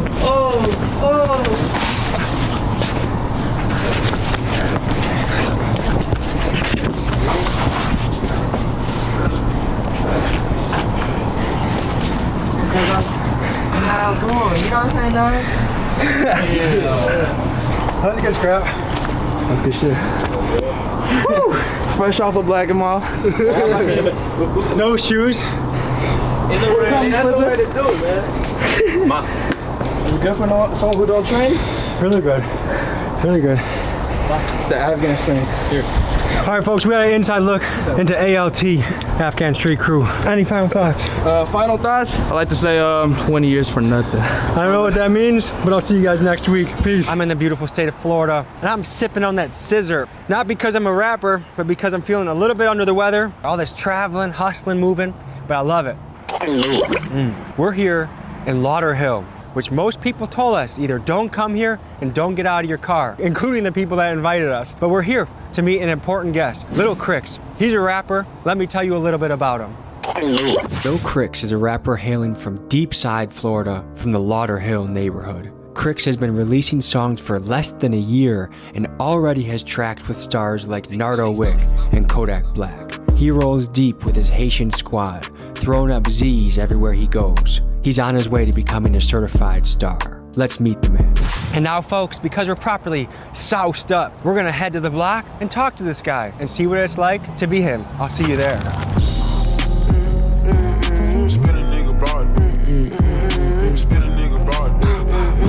All right, man, I'll see you in just a second. Do I got a mask? Yeah, I got a couple. I sold out of most of mine, but I have a couple. Oh man, the whole crew is fucking out here. Okay, cool. Damn. These boys are rolling deep. Let's do it. How's it going, big dog? What's up? Nice to meet you, man. Yeah, you're a lot of here. Welcome. I got you some gorilla masks. For sure, appreciate it. Yeah, of course, man. I hear last night you were up till 2 a.m. making songs with Kodak Black. Tell me about that. 10 a.m. actually. What were you guys working on? I was about to drop. Tell us where we're at right now. Describe this area. Describe this area, brother. Man, we in that fucking kill, man. A lot of kill business, man. Beachside, Florida. So I got a vocab word I need your help with. Jit, can you break that down for me? We don't say that in Milwaukee. Jit, I'ma just keep it a buck with you. Jit mean, nigga, real deal is just like belittle you feel me? Like, watch out, Jit. Somebody call you a Jit, and they ain't respecting you. Okay. How'd you get your name, Little Crics? That's just my name. He bless all the traps. Little Chris bless your trap. Give me the South Florida vocab. Like if I'm a Milwaukee boy, I'm trying to fit in, what kind of words gotta be in my lingo? Tell the nigga stop faking. Stop faking? Listen, stop faking. You gotta know about the muppy, your muppy. Muppy? All that. Your muppy. Muppy, for sure. Muppy. What's muppy? Everything. Muppy, you can say that for anything. Damn, what my muppy? My phone, what my mupp? Is this Anything. a muppy? Yeah, them a muppy. Yeah, this a muppy right here. You know what I'm saying? Everything muppy. You just gotta know how to say it, you know what I'm saying? I gotta take the Duolingo course for this. I see a lot of guys have gold teeth around here. How much do I gotta save up if I want a pair of gold teeth? 11,000. 11,000? 11,000. Woo! That's a lot. Permanent too, they don't come out. Do you ever get worried that it's gonna mess up your teeth if you keep them in there long term? No. We gonna throw them back in. That's the case. We gonna take it out and get a new set. Know What's going on? Is that dice over here? Yeah, for sure that. I've never played that in my entire life. Come on, we gonna take it. What? I don't even know what the rules are. Look, if you wanna shoot dice, you gotta tell a nigga like this. Hey, what you trying to get down? Are you trying to get down? For sure that. That money gotta be right for you. Yeah, that money gotta be on the floor. You gotta have that money on that floor. That's it. So is dice, is it skill, is it luck, or is it a mixture? It's a mixture of everything. Yeah, for sure. Just a little muppy. Is that good or bad? Not bad. You gotta pay out the gate. So roll that muppy again then, right? Roll that muppy, fam. Okay then. 4, 5, 6. Nah, you gotta get paid doubles. Crap his ass. He dead. Hit his ass in the head. What's the most you ever won in a dice game, and what's the most you ever lost in a dice game? Shit, I'm in the thousands. I won. Okay. And lost in the thousands too. Do you have a girlfriend? I got a wife. What was it like going home and telling her I lost a couple grand on a dice game? She better mind her business. Are most people here Haitian? Yeah. What is it? So do you view yourself as a Haitian first or American first or a mixture of both? I'm gonna keep it a buck. I'm American first, but he Haitian first. Haitian He first? Haitian. I'm a Haitian. Yeah? Everything, you know, Haitian. We love our Haitian, you know what I'm saying? I'm American, but I'm a Z. Stand on that Z. Yeah, you gotta stand on that, for sure. Standing firm by what you feel by. You gotta stand on what you believe So in. if I'm Polish, can I be in the Z squad? Factual. You stand on what you believe in. Okay. You Z, fam. All right. Man, you Z'd up, man. Let's go, baby. Z'd up, for sure. You gotta throw it out though in the camera. You gotta left over right, left over right. Am I allowed to throw this up too? Throw that shit up. Throw that shit up, man. Look, left over right, left over right. Right now. Don't smile though. Don't smile. So what kind of territory do Z's run around here? Like how far? Everything, the whole Florida. Now that you certified and shit like Certified. You certified for sure. Now you just throw that Z up. You gotta stand on that shit for the rest of it. So you gotta stand on everything you believe in. No zap, no zap, right? No zap. Hey, no zap. Z shit. You might gotta zap a nigga, so it's no zap. I really hope I don't. I try and be a peaceful man, you know. Anyone got any bars they want to spit? I'm finna hit over that table turn shit. That Zabel Zern, man. Look, it was all fun and games until that table turn for the man. He got that drop and then he got his ass burned. Damn, it had a switch on it. It ain't hold enough, I had to put a dick on it. Grab your gun, get the spinning since you living like that. That nigga got hit and he ain't get the fight back. Okay, when did rappers start calling their gun a dick? When did that start happening? When you got out, it's the dingo. The clip is the dick. She might get up on you real close, like what that is. Like, but that's that dick. So that's how it came about. Was she's hugging on you? It's hard. Then you call it the dick. I can't too much. It's life on the block, man. You come through with the. I can't too much. Show you too much. Tell me how you got the love. Right? Anyway, they call it a dick. You heard me? Instead of fucking niggas. You feel me? Niggas see what it is.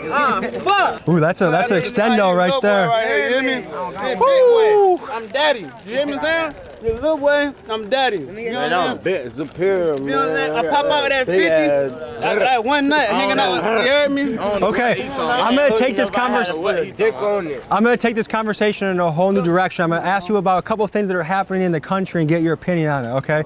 Okay. One thing that's happening at college campuses, they're talking a lot about pronouns. Have you ever met a they them before? Do you know what that means?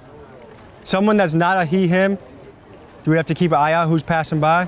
Yeah. Is it a little treacherous? It seems like it could be. Yeah. Does anyone around here call themselves they, them? Do you know what that even, has you guys even heard of that before? What the fuck is that?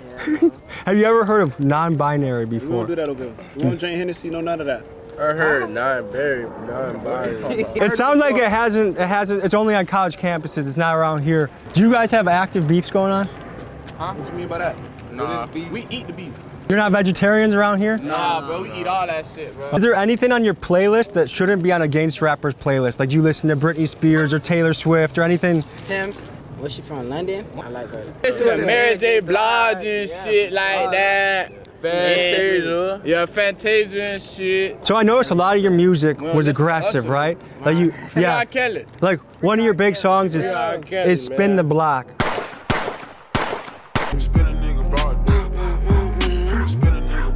What does that mean to spin the block? I'm gonna let him take the wheel on this. I ain't gonna lie, you spin that block, you hanging out that bitch, you pouncing out that hole, you know what I'm saying? You spin that block, you get out, get him. You know what I'm saying? You got one of these? Trying to be a Ricky, man. So, what does your mother think about music like that? Chase the nigga. Fuck up, pop out, get him. She supports it. Yeah? Pay the bills. But does she have any fear that, hey, my son's a gangster, like it's a really dangerous profession to be a gangster rapper, right? One of the most dangerous professions. Does your mom ever think? God got us, man. Yeah.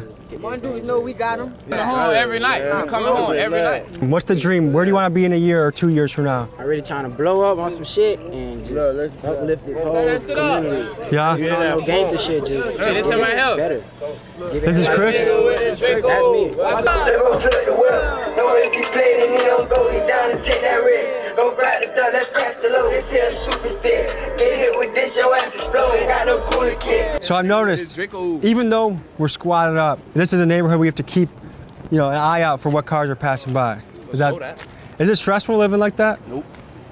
No? Fun. It's fun? It's fun. You know what I'm saying? I like it. Sometimes, I ain't gonna lie, I'm gonna keep it a buck. Sometimes you gotta duck that hot shit, fam. You know what I'm saying? But you gotta send it back, you know what I'm saying? And when you send it back, you gotta hit with precision. I don't want this shit to be bad forever. Hopefully this shit get better than what it is right now. So let's just say you had an amazing career. Let's say you have a bag of $100 million, a crazy amount of money. What would you do to your community, or how would you make things better?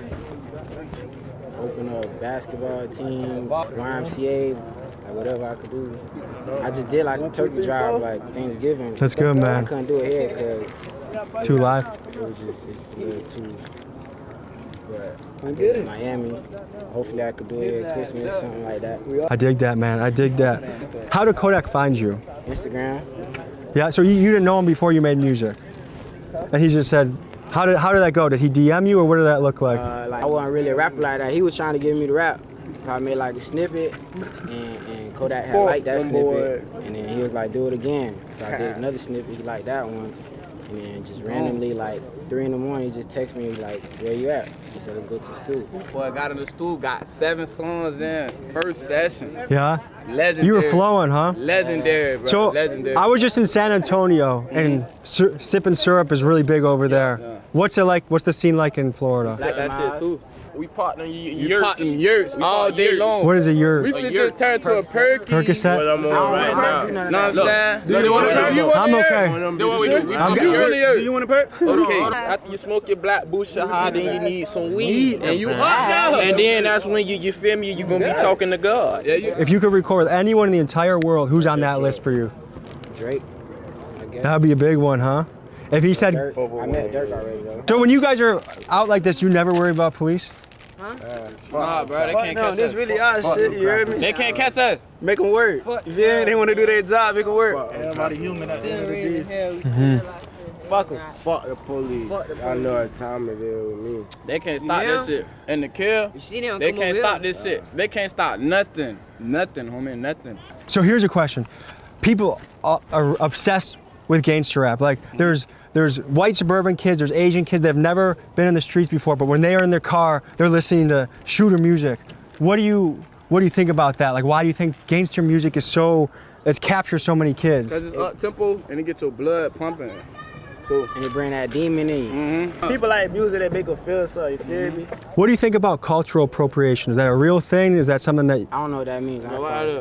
If I start wearing a do-rag and I start using the same words you do, that I'm appropriating the culture, that I'm not really part of it, but I'm biting it, kind of. Yeah, I ain't gonna lie, we gonna get on your ass. Yeah. Cause we gotta prove you. Do you see that a lot in the rap world, though? A lot of people are pretending? But I get on Instagram, bro. Niggas be having a lot of killing their bio. I never seen them before. Like, bro, where you came from? You know what I'm saying? Like, bro, you gotta check in, boy. Any bit rapper, it don't matter who you is. If you don't check in, we on your ass, boy. It seems like a violent place to grow up. What was the youngest you were when you saw a shooting or something crazy? I was like 11, 10. A nigga had up that bitch on me. And then somebody hit the corner, he started blicking at him. When you were 10 or 11, someone pulled a gun on you. Me too, I was like 10 or 11. What did you, why did they do that to you? Cause I beat his brother up. What was that like? Shit, I'm gonna keep it a buck. It wasn't nothing to it, bro, cause he ain't blick at me or nothing, so I was just like, damn. But I got back for sure. So do you believe in PTSD from events like that? Yeah, I got shot before. Man, I got a lot of PTSD. I got shot, man. Yeah, I got shot too. I got PTSD, yeah, he got shot too. I ain't never get shot and I got PTSD. I got shot in my arm, he got shot in his chest. I got shot right here. I got ran Ask over. you all that leg, they hit me though. Walk me through this piece. What does that symbolize? It says KTB with the eagle. Cutthroat business. Cutthroat business? Is that your squad? That's Kodak. That's Kodak's? That's his label. So when he started recording with you, he gifted you a chain to be like, yo, welcome to the team? Yeah. That's pretty cool. No one's ever given me a chain before. I'd be pumped if someone gave me a chain. Are you gonna be a rapper that spends a lot of money on bling? I'm boring as fuck. Hey. Yeah, I ain't gonna lie, that boy don't do nothing. We push that boy though. I don't do shit. So drag that boy out the So house. you're a popular rapper, you're collaborating with big time names. I'd imagine you have a lot of women in your DMs. How do you manage all of that? That's to the road. I ain't gonna lie, he passed them all. He passed all of them. He passed all of them. So what makes a woman catch your eye then to actually say I'm gonna go with you? I got me hold. They just gotta be like. And that boy get on the phone. Like, shut up, bitch. Talk to you, hoe. Fuck you, hoe. And they still call him back. Do you want to be? Are you a dad or do you want to be a dad? Nah, I don't want kids. Right? He against that shit. He don't even, we can't even have kids. He gonna be like, no, bro. He gonna pay for the plan B. This is the definition of hurting. He's hurting. He hurting. He hurting. How often do you do perkies? Like every day? Every day. Really? Every fucking day. If I don't, I'm gonna start withdrawing and shit. The boy ain't got no sense.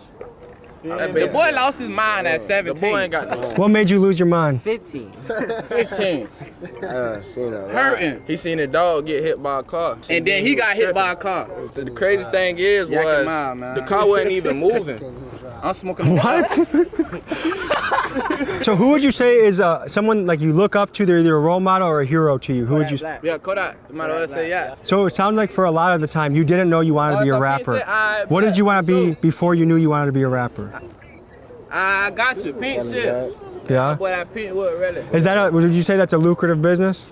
Lucrative, what that mean? Like you can make a lot of money doing that? Yeah. Talk to the camera.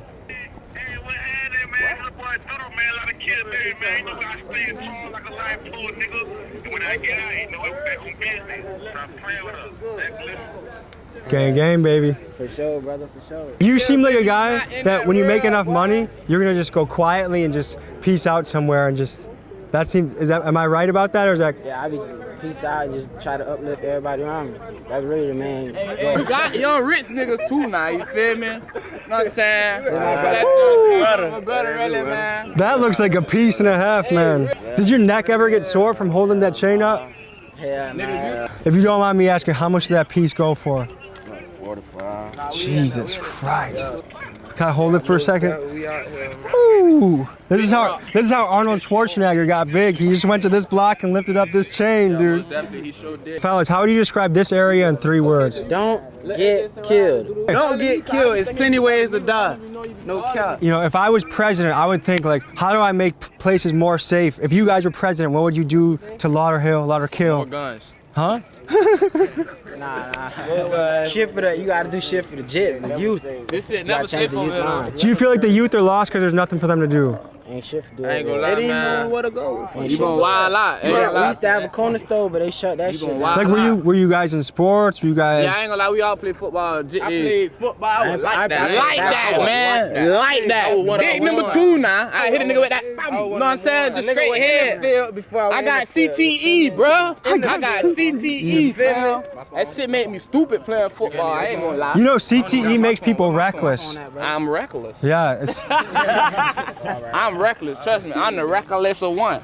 Okay, I got another question for you. If you had one meal left on earth, you're on death row, you gotta eat one more meal, you can eat anything you want. What are you eating? What's on that plate? I'm the worst person to ask, cause I'm he damn near gonna eat some shit like what that shit called? If I'm finna die, the green shit, bro. Guacamole? Guacamole and shit, cool. We gonna eat guacamole and shit. This man gonna eat avocados and shit before he go out. This man crazy. Celery and shit. This man gonna eat a stick carrot, fam. What the fuck? That boy not smoking. That boy not doing none of that, boy. That boy had clean. If you need some piss to piss test, he got clean piss for you. So you're sober? Yeah, he's sober. Congratulations. Most people aren't, and most rappers aren't. What made you decide to be sober? I don't try to be something I'm not. You just feel good like that? Yeah, I'm high of life. How long have you been sober for? All your life, or did you ever get into anything? All my life. Where's the ideal place to live? Do you want to live on the beach, in the mountains, in the burbs, in the hood? Like, where do you eventually think you're gonna go? Plantation Acres. Why do they still have that name, dude? I saw that, and I took a picture of that sign. I'm like, what the f is going on in Florida? Acres, man. Back in the day. You know, Yeah, here go Aunt Sif. This Aunt Sif right here. Go back in my day, about 76. There was a lot of lynching going on. Yeah, Plantation Acres. They don't doing shit like that there. Suburb. I used to keep them in the church. Yeah. I had to bring all the kids to the church. I used to watch the kids in the church. I was in San Antonio with a Mexican crew. They were dropping the N-word everywhere. I just saw a Chinese rapper that's saying that. These niggas ain't gang, these niggas ain't step on. Boy, claim set till we check on. What do you guys think about other races saying that? Watch your damn mouth, boy. Watch your damn mouth, boy. They see the 306 We ain't doing on none of that that. Watch your fucking mouth. So a Mexican crew can't get away with that? Hell no. Nah, Mexican straight. Free doodle. Now what I said? What's your opinion on BLM? What's up, little bro? Black lives matter. I mean, like, all lives matter, but black lives matter. So, you know what I'm saying? I feel like everybody, you know. Yeah, nah, when we sit, fam, boy. Any final thoughts? Is there anything you guys want to add? Yeah, can't be found with loyalty. This shit genuine love over here, man. It's been a pleasure meeting you and your squad, man. I'm gonna show you a lot of kill handshake. It's an L. It's an L. What do I do? You lock the L like this. L? Go up, lock it. Keep it straight. Keep it up. Come back. Hook That's it. That's what I'm talking about. Now you got it. Okay. You got it. The whole lot of kill up. Come down. Hook it. Hook it. Yeah, lock that shit. Yeah. Certified. The whole Okay. Welcome to the kill. Welcome to the kill. If you don't click on the song, FYB, I'm out of here, boy. Peace. Hello, ladies and gentlemen. Today we're in Miami playing dice and we're rolling that shit.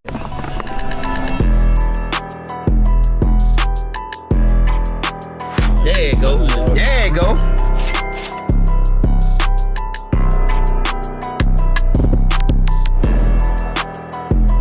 The word on the street that I heard is you don't use any seasonings. Get this shit on camera, man. It's Pat money. We the home of the robbers, man. Robin Hood. Many cultures lay claim to the invention of dice. Archaeologists have found primitive dice in the tombs of ancient Egyptians dating back to 2000 BC, as well as ancient Chinese tombs dating back to 600 BC. Both Roman soldiers and Arab merchants also have a part to play in the creation of the game, and it's spread throughout the world. It's hard to say exactly who invented this game, but it's clear to say one thing: humans love gambling. Dice became popular in the United States during World War II when American soldiers learned the European game of hazard and brought it back to the motherland. Of the modern era, dice is a popular game in the hood where hundreds of dollars can be won or lost at the throw of a hand. Today, our man, Pat Sajak, takes us through Miami on a dice adventure. Enjoy. Ladies and gentlemen, we're in the beautiful city of Miami, and today we're exploring the game of dice. You ever try to roll a little 7 on the floor, a little 11? I never have, but I'm always interested about how people entertain themselves. I personally like to do wrestling and jiu-jitsu, but there's some people that like to gamble a bunch of money and play dice. So we're gonna explore, and first we're picking up our contact, Pat Sajak. So we're stopping by. Let's get this man and meet him. What's happening, man? What's happening? How you doing, brother? Good. Hop right in here with me, big dog. Hold on, hey, look, we got the, I gotta drop this car right quick. I gotta go take this riddle to put some tents on it. When you're rolling around the trenches, you have to trust your spidey sense. And all three of us in the car thought it was a little strange that Pat was leading us on a crisscross adventure across town. We didn't know where we were going or where we would end up, but I trusted my gut that Pat was a good guy and followed him around a zigzag path he was leading us on. All right, so I guess we're going to get some tents on a car first. I'm sure Pat's cool, but it just is like slightly sketchy, you know what I mean? We've been through 2 neighborhoods now. Is this a dead end? Yeah. Oh wait, that's a worker's coming out of there. So maybe that's his car. Yeah, I think we're fine. Good to meet you, man. Good to meet you. All right, Mike, hit. All right, if you want to get your tents done, come holler at me. I am the tent man. That's 305-600-8635. However you want, we can get it to you. So Pat, tell the people who you are, man. Man, I'm Pat Sajak, man. Robin Hood Riches. You feel me? Right now, we gonna slide in my hood. Right now, we in West Side. That's where my Haitians be at over here. And when did you start playing dice? Shit, I was like 11, probably 10. So I'm trying to ball on a budget today. If I'm trying to get into the game, how much do I need to? You'll need about a stack. By a stack, I'm interpreting that as $1,000. Yeah. So this is high stakes dice. Yeah, shit. We be coming to the dice game, 10,000, 5,000, whatever. Is there a lot of shit talking in dice? Yeah, there's a lot of shit talking. Especially when you winning. The person who winning go talk shit. They definitely go talk shit. Because I know recently there was a famous story of a famous rapper from the Migos that got shot over a dice game. Yeah. Does it ever get too intense over a dice game? Yeah, it can. It definitely can, you know. Is it usually when a guy's losing too much money and someone's talking shit and his ego doesn't like it and It be like that, especially when it like motherfuckers who don't really know each other. If you talking shit and especially if you beating a nigga and you winning their money, yeah, then it may not go too well. Cause it's like homeboys do it. If homeboys be done talking shit to each other and they get out a little bit out of hand and they'll fight, what you think motherfucker go do to somebody they don't know? What they do, my boy? Well, you at a mobile. What, you ready to hit? You ready to shoot? Man, you just tell me, man. Yeah, I'm coming now, bitch. Right now. Alright. Go to this store right here, Bawa. Nigga swing through. You feel me? What, Joe? Joe gone?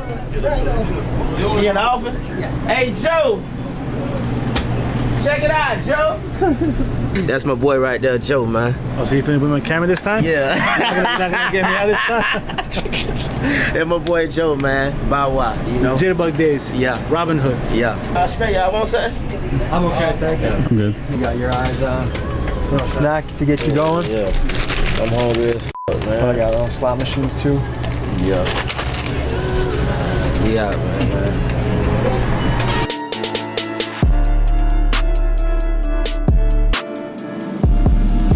What's happening, big dog? Homeboy, I'm Tommy G.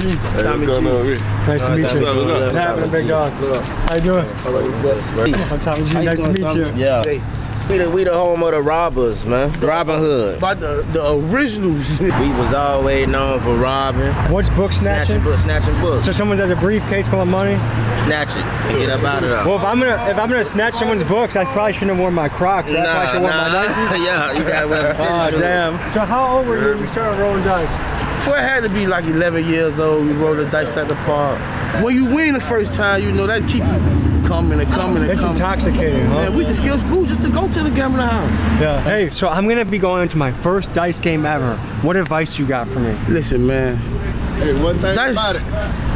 You can't hold it, you can't stand it, you better hold it. I'm trying to tell you, and whenever you shaking them dice and you rolling, you win, you want to use that same shake. Okay, so if I get the right shakedown, I gotta keep it like that. If you keep it like that, you're gonna throw a lot of head cracks. Okay, I've been practicing. Tell me how my form is, okay? See, you on the table now, so you got any type of form. Yeah. Back then, you was down here. The dice with no pressure. You can't have no pressure on that money. What if I do a trick shot? Relax, go? You can do that. You can roll how you want to roll. Before it bounce, should we check out the barbecue and see what they got cooking up? That motherfucker probably ain't got shit on there. Oh, that's all you got on that motherfucker? The word on the street that I heard is you don't use any seasoning. Are these the mayonnaise wings you were talking about? Yeah, mayonnaise wings. Don't be scared. Okay. Yeah, now get my shit back. So it seems like it's a fun community here. A lot of people know each other. Hey, bro, good food being cooked. Yeah. There's games being played. I like it. Yeah. Shit, we finna get up out of here. Yeah. You got my net worth out here right now. It's light. It's little light shit. Go at his ass. $500,000 with me and him, just people. With me and him. Anybody else, I don't know. I gotta tell you, you're going so fast right now. I have no idea what's going on. Right now, I'm just schooling the dice. You're kind of training them to I'm trying to see what dice I want. See, I'm looking for a 6 and a 5. Not a 6-9. Different color. Not a 69. I'm looking for a 6 and a 5. I'm looking for those sometimes. See, look, so I found my 6 and my 5. I like to shoot with a red and a green. You feel me? Okay. Oh, you can mix them up. Yeah. Right now, it's the come out. So the come out is you gotta throw 7-11. If you throw ace or ace deuce, you lose. Out of gate, 1-2, you lose. A 1-1, you lose. Or and a 6. Does that have anything to do with the devil or just? Nah. Okay.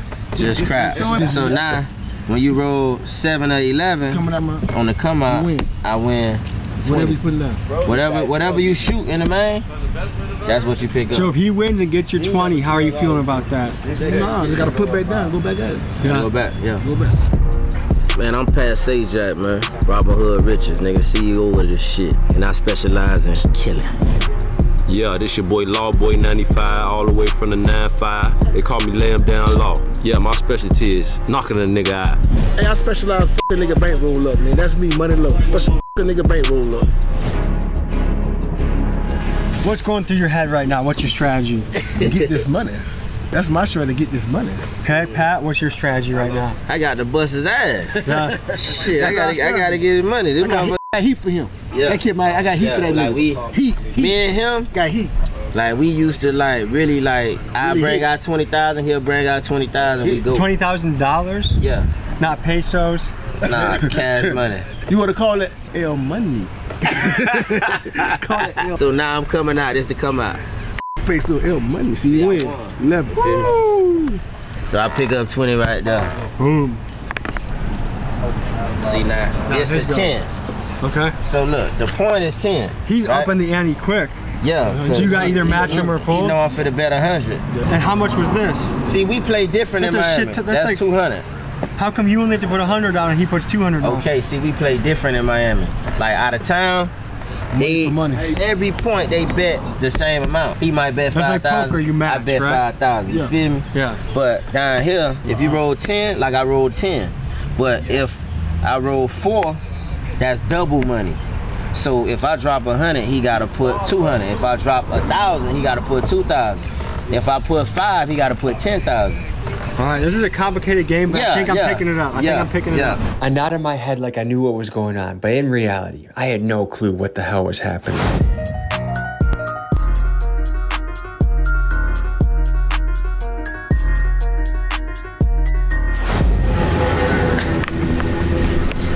Damn, see, I went out 7. I lost. 7s are bad. Yeah, 7 bad. 7 ain't in my feelings too, nigga. Cause I whooped your ass yesterday.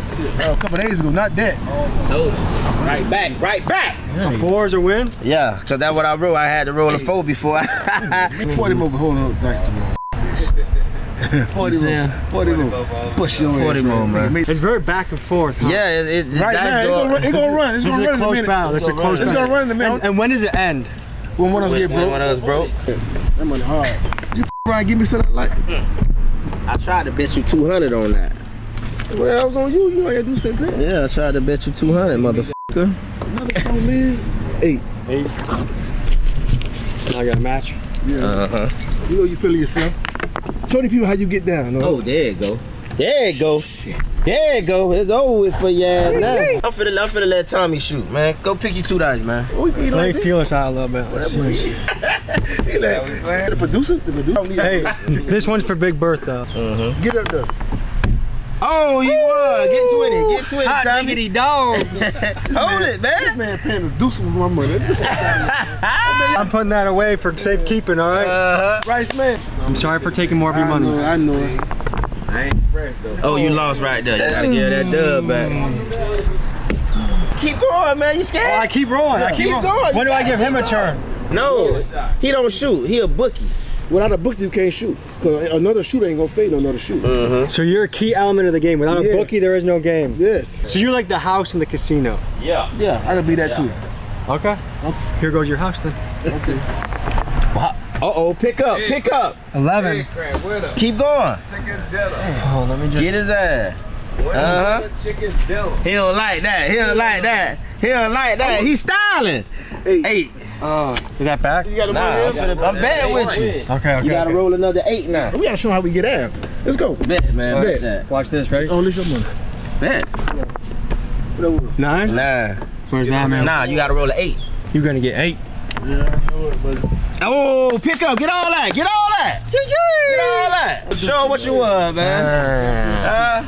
I gonna give you 500. Yeah. You know what I'm gonna get with this? Steak dinner. I'm gonna take my wife out for ice cream. Okay. I'm gonna get my dog some bones. And then maybe some for church because I haven't been there in a long time. See, you won me some money, so I got to bless you.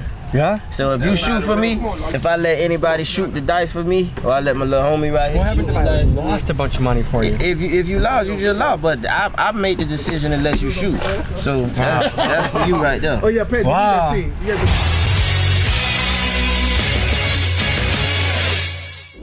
All right, I'm ESPN Dice reporter Tommy G. We just got done with game number 1. How much money do you think you just won? I just won about 700 from that motherfucker, man. He ain't come out with nothing today. Okay. But how you feeling about your performance? It was a great performance. You know what I'm saying? Like, you know, when you got a motherfucker that's sweet like that, you just go right for the kill, man. Just go on and knock him off. I'm celebrating eating chicken, you know. Hey, man, had a little help from you too. I won't take too much credit. I think I just had your good mojo flowing with me. So fellas, I just played my first dice game. I'm $50 richer. How'd I do? You did good. You ain't a loser. Yeah. You got gas money. Ain't nobody back here. How old were you when you started playing dice? Oh shit, man, I was about 14. Yeah? Yeah. What's the most you ever lost in a day and what's the most you ever won in a day? Oh Lord, man, I've lost a lot. I've won a lot. You talking to a gambling legend right there. So you've been doing this a long time. Long time. What has this game taught you? It taught me the ins and outs of the game. You know what I'm saying? I mean, once you learn the game and learn how to play, you can protect your money like you want to. Now, is there strategy to this game? Because to me, it feels like pure luck. It is pure luck. I like playing games where I have a little bit of control over the outcome. Well, we think we have a little control when you shoot them and we bet them out. It's kind of like mojo, if you got the good mojo, right? Yeah, pretty much. And how often do you guys play? Every day. Every day? Every day. So you got to keep you some money every day. What's the most you ever won and lost in a day? Yeah, T, let me get $1, T. Most I ever lost? It varies, Yeah, you know what I'm saying? You win some, you lose some, you know? There's no telling what you'll bring out. It ain't bad. And then you know, borrow up. You be borrowing money. Yeah, you borrowing up money. So you just said you lost 800 earlier today? Yeah. And you're back. And he back. If that was me, I'd be hiding in my room crying. He's trying to come get it from me. He's trying to come get it.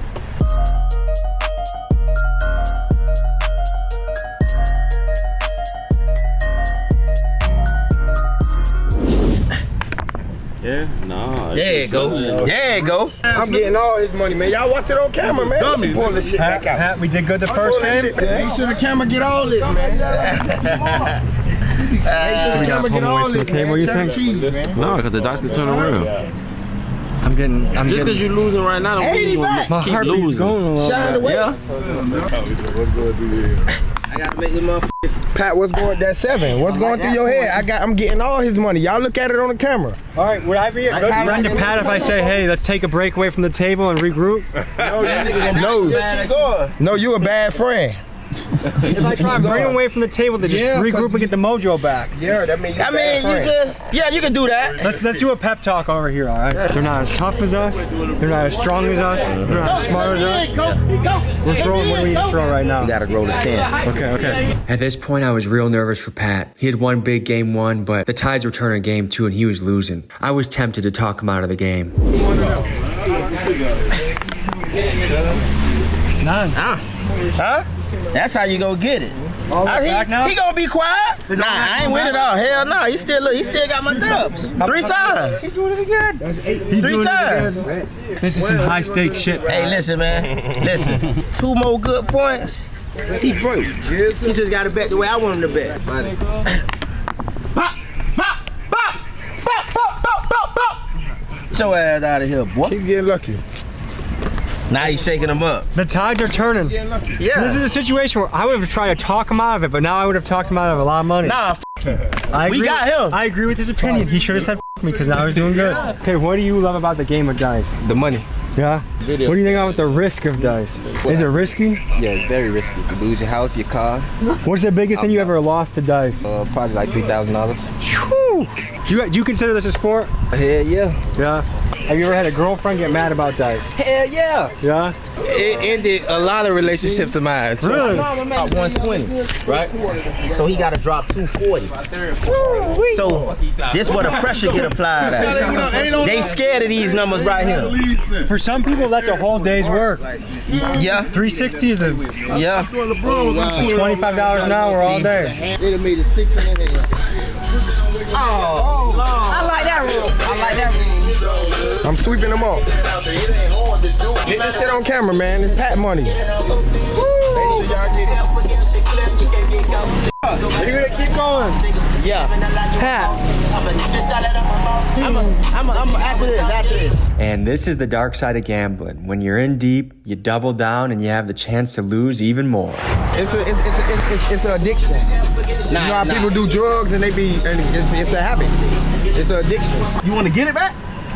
Yeah. Go the old way. Nah, I can't go back. I can't. That's my man's right there. I can't. Come on, Tony. Shit, every day. Every day. You win some and you lose some. That's life, right? Finally, Pat decided to throw in the towel. So this is my interpretation of dice. I might not play a lot, but I do agree that you got to gamble on yourself in life to be successful. You want to live a life that's just not ordinary, a life that's beyond your dreams. You got to take risks on yourself. Yeah. And I also know this, that from my biggest losses, I've learned a lot.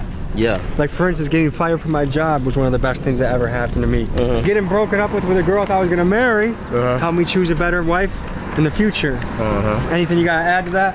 One thing, man, like I'm in the streets, but you know, you don't really want to live this street shit forever. You know what I'm saying? You don't want to do this shit like, this shit got real consequences, man. You know what I'm saying? Like, do you feel like it's over glamorized?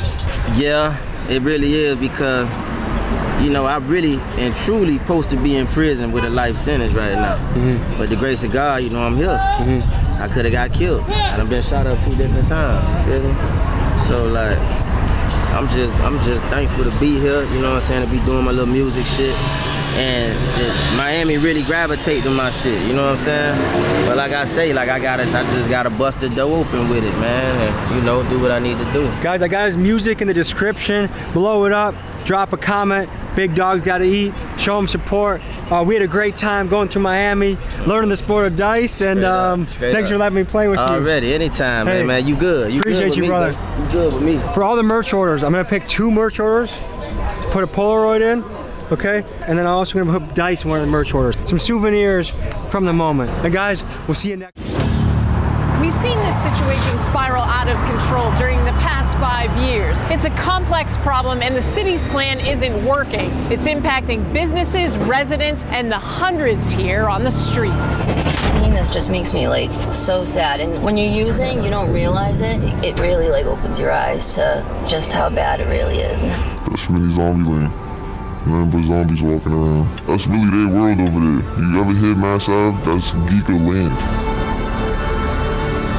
Felt alive my first tote of crack. Imagine that. When karma attacks, you allow your pregnant girlfriend to go and lay on her back. Detoxing them cold shakes. Man, it made my soul break. Rotten teeth, I can see my skull in my own face. Right here was showing through my skin. I got started when I was 10. By 12, I was smoking crack and doing dope. I've been selling drugs since I was like 12. These people are people. Some of these are like the nicest, greatest people. They just had like really bad trauma or really bad losses in life or just bad luck. It's a demon. He's one hard motherfucker to cast away.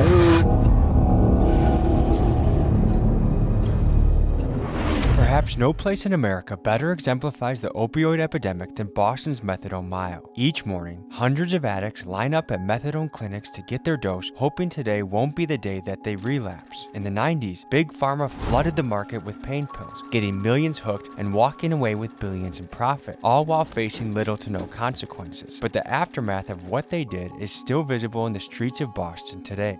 In this open-air drug market, crack, fentanyl, meth, and xylazine habits are as cheap as a few dollars a day. And here in these streets, people are trapped in a grim and brutal cycle of addiction. In this story, we'll peel back the layers, speaking to people from Harvard doctors to people selling crack, and from the addicts fighting for survival to those who have escaped their addiction and now work to help others. Furthermore, we aim to uncover the deeper question of how Methadone Mile came to be. As we unravel this mystery, we'll reveal how a single failed infrastructure project may be a key factor behind the hundreds now living in the streets of Boston. Welcome to the side of Boston you've never seen before.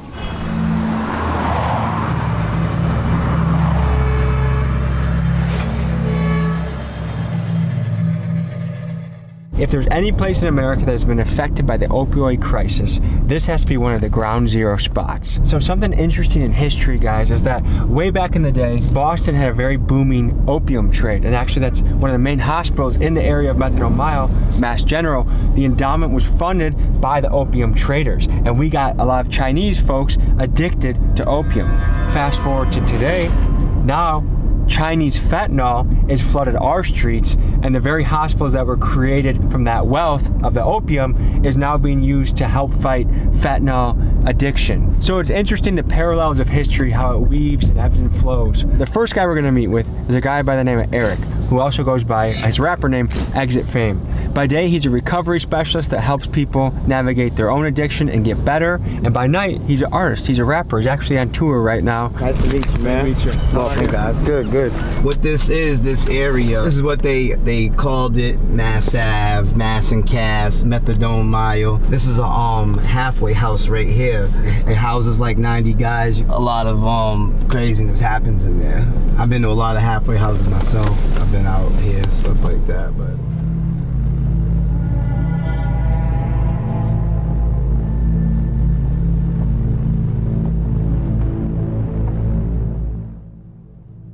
some of these people I know, like my guy right there. What up, dude? What up? What up, man? Not much. What are you up to? We're actually doing a documentary on this area, but I know everybody don't want to be filmed. You know, might have a couple bucks for you. Meet me around the corner or something. Where do you want me to go? Go to the gas station. Not everybody can come out here.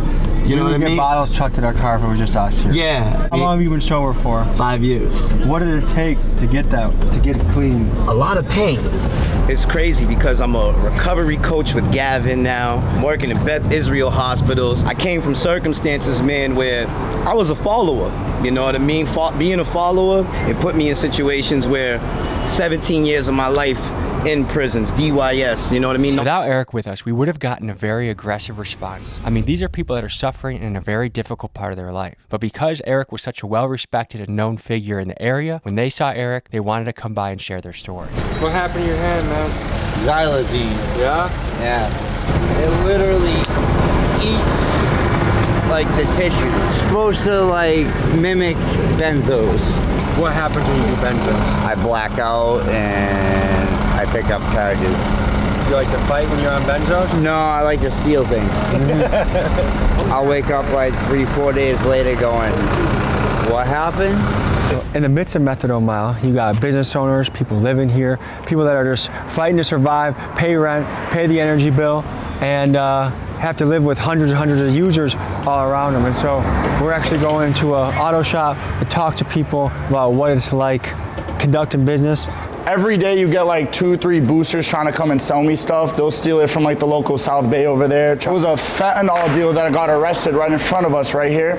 That happens at least like twice a month, to be honest. I've actually caught a lot of people using the bathroom here, taking shits outside right there. I had to like clean that up.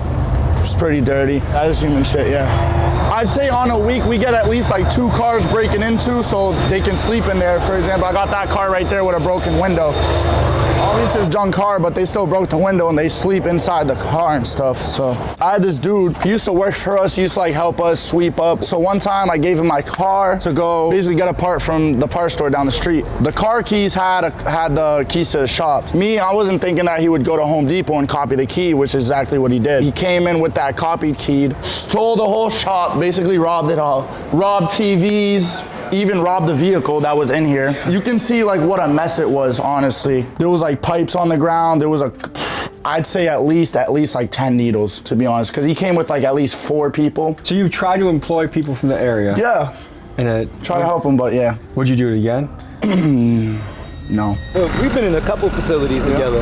You know, we was in treatment like 2019, 2018, been with him, you know, but he's a good dude. My man cleans up nice. I believe in him. I'm a primary care physician at Massachusetts General Hospital, and I teach medicine at Harvard Medical School. Yeah, the recovery process off of opiates is awful. First of all, you're physically addicted, and it's miserable to come off the opiates. How accessible is recovery in the city? It's good. There's a very good support system, you know. Everyone I knew growing up, all the old people, I watched either die, end up in prison, or institutions, you know. It even runs in my family. Is that when you were growing up, when you were young too? Yeah. I started seeing it when I was young, you know. What do you see as the way out of all of this? I know that the only way out of all of this is to do the right thing, make a step to change your life, and, you know, get sober. When you get addicted, your sort of emotional connection unfortunately becomes with the drug itself, and you sort of tune out other people. So the minute you take the drug away, you're very lonely and you're just kind of stuck in this awful place where you're. And then third of all, you're dealing with all the chaos that you've created in your life. I think some people are lucky, but most people create quite a mess. Like my mother's in addiction, you know? She's like the most important person in my life. I can be there for her, be around her, and I know that if she's in active addiction using, I can't change her or make her better, you know, you have to want it on your own. I am an Alcoholics Anonymous. Shout out to all the fellowships out there that's helping people change their lives. My father had this disease, because we do believe that this is a disease, and got to a point where he was sneaking drugs out of my stuff, and one day I found him dead in the house. I had to smoke crack to deal with life. I had to use dope to deal with life. But now I'm stealing from my mother, I'm stealing from my kids, and the craziness that I did to get the next one. Jumping in cars while they're still running, only to find that there's a baby in the back. I'm playing with my life now just to get high or steal something from someone's car I haven't used since 2019, August 3rd. For anybody out there watching this, man, and seeing the reality of what's really going on, nobody wants to be in this situation. We all looking for a way out, and that's why it's never go back.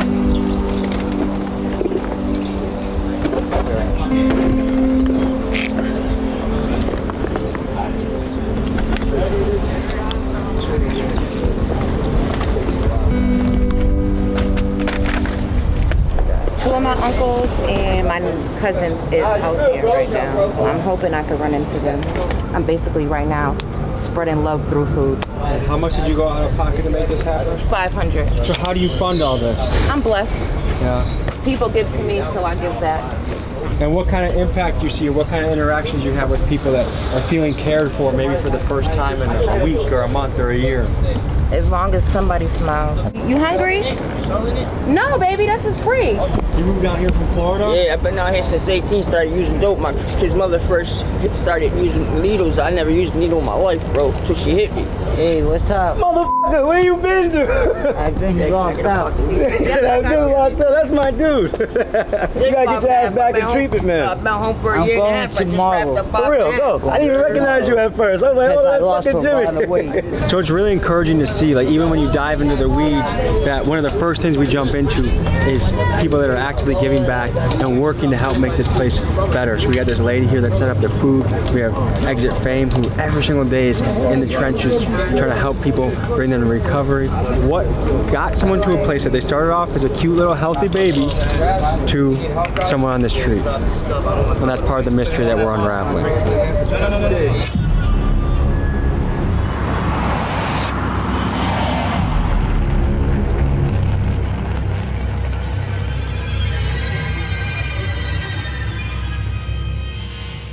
We're gonna go to something that we haven't really experienced, which is a crack house. I thought crack was a relic of maybe the 80s and that with fentanyl had been dying out, but it turned out it's still alive and well here in Boston and probably more cities than I know about. What's kind of crazy, we're driving through a wealthy neighborhood. We're only 10 minutes from the spot, and it just goes to show you're never really that far away from where it goes down. For context, there's kids on a playground. Like outside is very normal and family-like, and inside there's crack. Yo, we're outside. What's up, bro? Good to meet you.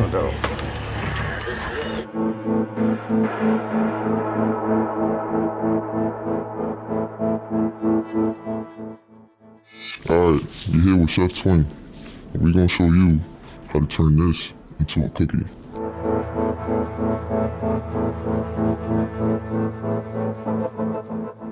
I've been selling drugs since I was like 12. I learned how to chef when I was like 16. What do you think about the risks of this business? There's always a bunch of risks, but that's what comes with it. You gotta take risks to get rich. That's my motto. Is there such thing as secondhand high just from cooking it? I think you guys wanna this is around the time where it'll start doing that. But if you can see, it dried up. Do you ever feel bad for the fiends? Not really. I actually love my fiends too. I don't be feeling bad though. I feel like whatever you're consuming is on you. When you look at Mass Ave and all the people outside on the street, what role do you feel like you play in all of that? I'm there for them. They're gonna get it one way or another. I'm just helping them out, making it easy for them. In the last 7 days, how much money would you say you've made doing this? Probably like 4,000. Not too crazy. Have you ever lost a client? Yeah, I have actually. She got high in front of us. She just kept getting high, kept getting high. Just kept buying, until she ran out of money. When she ran out of money and I seen that she was like, I left. Like the next day, 2 days later, we got the call saying that she was dead from my other fiend. Not every scene was able to fit into this video, so to see a treasure trove of inside access to see things you can't find anywhere else on the internet, click my Patreon link, it is in the description.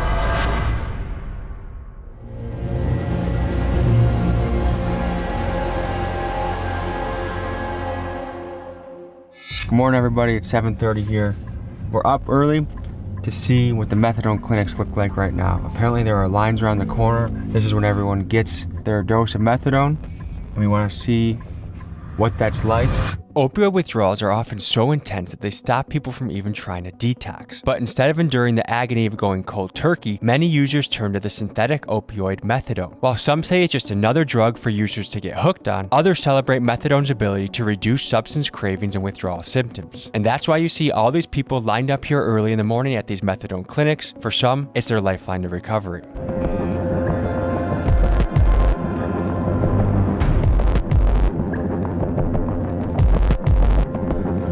About what time does the methadone clinic line start? 5 a.m. in the morning.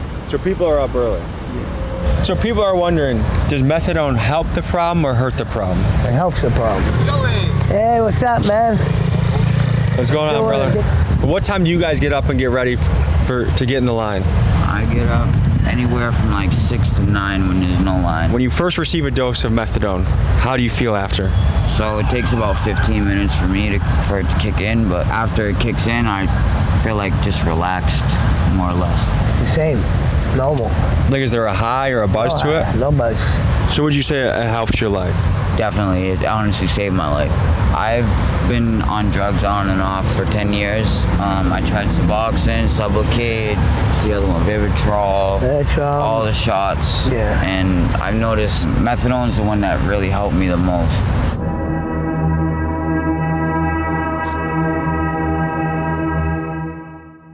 That's xylazine. That's what xylazine does, yeah.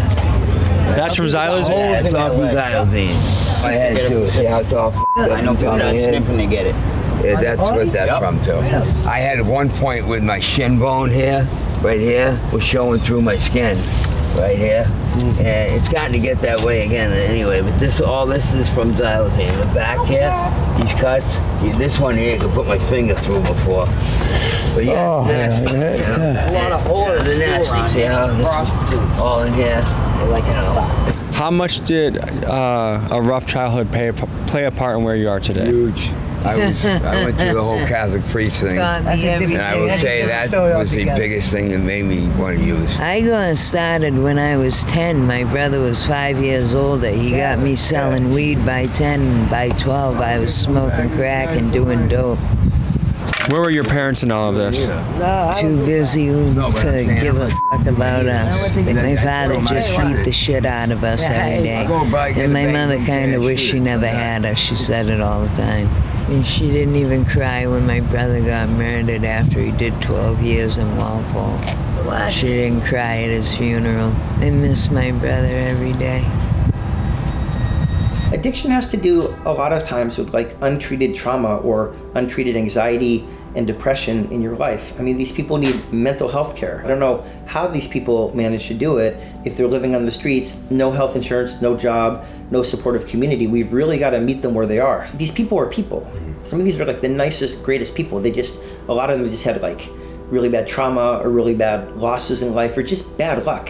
Getting them on medical therapy is the first step. And make sure they're not going to overdose. Get them on Suboxone, Methadone. But you have to get people housing. It's very difficult to stay in stable recovery if you don't have a stable place for housing. What resources are out there to help you on your journey? Oh, I can go into a program where people got mad drugs and just do them in there. There is no help.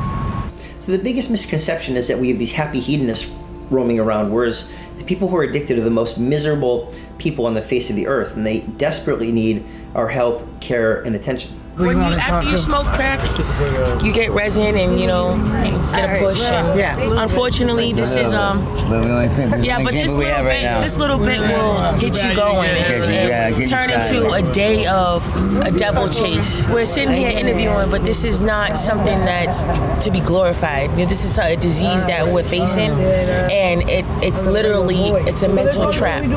Unfortunately, this is what crack cocaine and drugs do to you.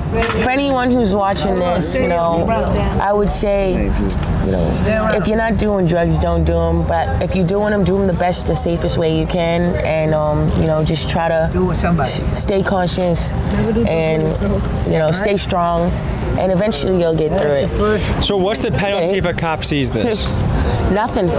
For context, we were across the street from a jail where inmates were cleaning up garbage and cop cars lined the street, and these users were openly using drugs without any concern for being caught. Anywhere else, I swear, this is like a zone for where this is allowed. We're literally next to a sheriff, and are you worried at all with having open stuff? No, I would never hit you, don't worry. I'm precision with that thing. Good to see you, brother. Good to see you. My name's Maddie, bro. Nice to meet you. Here, walk and talk with me. We're doing a Methadone Mile documentary. Exit, what's up, brother? See all the big hitters out right here. Congratulations. Yeah, man. Sober house. Yeah, thank you, bro. I heard. This shit's wild out here, bro. So that's like a common thing, right? You'll see that all day, every day. You see how it is. Tell me about, do you have a story with recovery or addiction? Yeah, I did 17 years in prison, bro. I was in the max for 17 years. I started getting high up there doing dope. When I got home, I was clean for about a year, and then Your addiction started in prison? Yeah, I shot dope for the first time in prison. It's crazy, right? How hard is it to get in prison?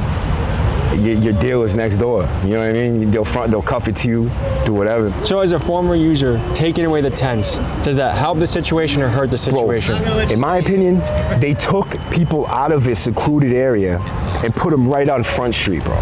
Just hours ago, we saw plenty of tents and plenty of crowds out at Mass and Cass. We did talk with the mayor. She did say the city is making progress, but agrees more needs to be done. Boston Mayor Michelle Wu says things are better than a year ago with more people in permanent and transitional housing. It's not the same as where we were a year ago with fortified encampments and people who have been truly residing on the streets for years at that point. For the most part, I feel like these people are harmless, bro. You know what I mean? It's just a matter of, you know, mixing it up with the Where drugs. do you put folks like this? What do you do with guys like that? Man, it's hard, bro, because you go to the hospital and they'll kick you back. If you don't say you're suicidal, they're kicking you back out on the streets. When I meditate, I inhale through my nose. In the streets, I exhale crack smoke and negativity through my mouth. Money feeds your ego, integrity makes you the man of the house. I'm not from Milwaukee, but since 13, I was chasing them bucks. Being mentally locked in is better than being physically locked up. We're out here at Bedrock in front of a recovery center, and we're gonna talk to a guy that just hit 8 years sober today, and also show you inside a facility that someone might come to start that journey of recovery and sobriety. Tell the people who you are and why today is important. So I'm mathematics, I'm a recovering alcoholic or an addict, recovering, gangster getting money and stuff in the streets. And then now today, I'm also recovering from low self-esteem, low self-worth, low self-doubt, also addiction and alcoholism and criminal thinking. And so today I celebrate 8 years of recovery. And what makes me in recovery is because I work a program that's a thinking and a personality change. What is your role in this facility? So I'm a group specialist, and then I'm also an alumni coordinator, and I do community engagement. So I get people back into the facility if they need help. You just gotta surrender. You can do it. You already did it for 8 months, so you know you can do it. You just gotta give yourself another shot. 3 years clean when I fucking went out. Remember I met you over the tent? Yes. You got this, you got this, you got this. So pretend you just found me on Mass Ave. What am I going through today? All right, so the first thing that would happen is you would come and do an intake inside of here. There'd be like a nurse. You get like some toiletries. And this is where they do the intake. They ask you like what you're detoxing from, a whole plethora of questions. And then the nurse clears you to go upstairs to either residential, if your urine's clean, if you're stable. But if you need a detox, you gotta go to detox for up to 8 days. Seeing how nice this place is, it's hard for me to imagine choosing to stay in the street over coming here. Yeah, but there's a mental obsession, and the mental obsession is so strong that, a mental obsession is a persistent, reoccurring thought that doesn't respond to logic or reason. First of all, you're physically addicted, and it's miserable to come off the opiates, and that lasts for weeks. And then there's a psychological component. It's very difficult to get off opiates. When you get addicted, your sort of emotional connection unfortunately becomes with the drug itself, and you sort of tune out other people. So the minute you take the drug away, you're very lonely and you're just kind of stuck in this awful place. So it'd be logical and reasonable to say that, but when that mental obsession, the grips of addiction are on you, it's all about the next one. We put this in front of our families, in front of our mothers, in front of our kids. I'll overdose, I'll rip the IV out my arm, and 2 minutes later I'll go call the dealer and get more of the stuff that'll almost just kill me. No fear, you can't scare an alcoholic or an addict. So I would come down to this methadone clinic, get my dose, and then after you get your dose, and then you walk up this way, and when I would stop walking up this way, it would be to like sell pills, either buy some crack. Sometimes I would get high over here behind these trailers.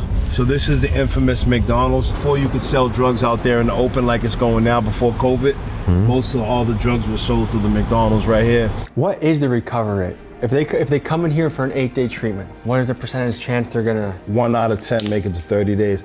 8 days isn't enough. Detox is grammar school, then 30-day treatments, high school, then inpatient, like 2 or 3 month treatments, college, and IOP 5 is like master degree, IOP 3 is like PhD, and then going home right after detox is like trying to get a master's and a doctorate at the same time. So you're trying to go home with a grammar school education, but you're trying to pass doctorate and master's degree level classes, and that's why we have 13 alcoholics and addicts dying every hour. Does harm reduction, does it help people or does it enable addiction? So I had a bad vision of harm reduction before, but I think now the scope is we'd rather have the person alive on harm reduction than pass away. My only thing with harm reduction is most people get on it, but they struggle to get off. Most addicts and alcoholics, we only know how to start doing drugs and alcohol, but we don't know how to stop. So this is my office. You got an office, man? Yeah. What is it like for your family and friends seeing you back in the day hustling, taking, using to, he has Post-it notes on his computer. Oh, my mother's really proud of me. You know what I mean? She can sleep good at night. My kids are proud of me. I went from being a deadbeat dad to now I raise my daughter full time. Camp, after school programs, we spend time together. She comes to all my events. She's in the bulk of my videos. So it's just like, you know, I went from being a neglectful father to actually now being a nurturing father.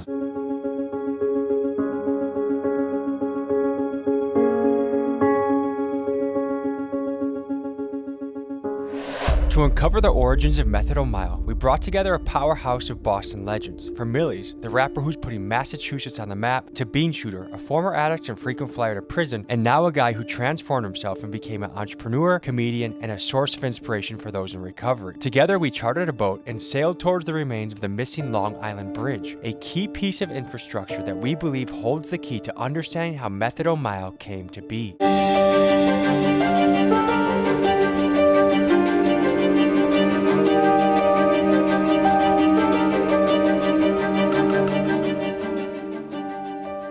So fellas, we're right by Long Island and Quincy.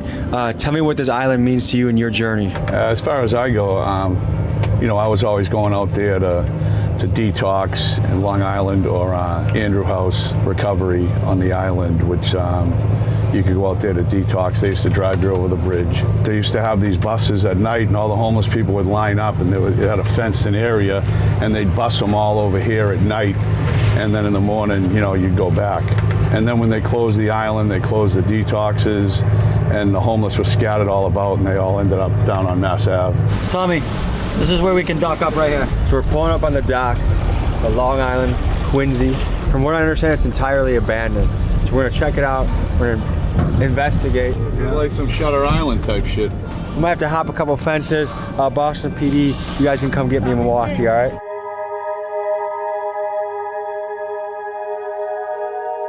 Back behind these trees and all the way down, we had sober living homes, recovery homes, juvenile detention facilities, and this is where people would get bused back. They'd be going through detox, they'd go bus back from Boston to here. And so you had a contained population that weren't out on the streets. There's a ripple effect, there's a domino effect.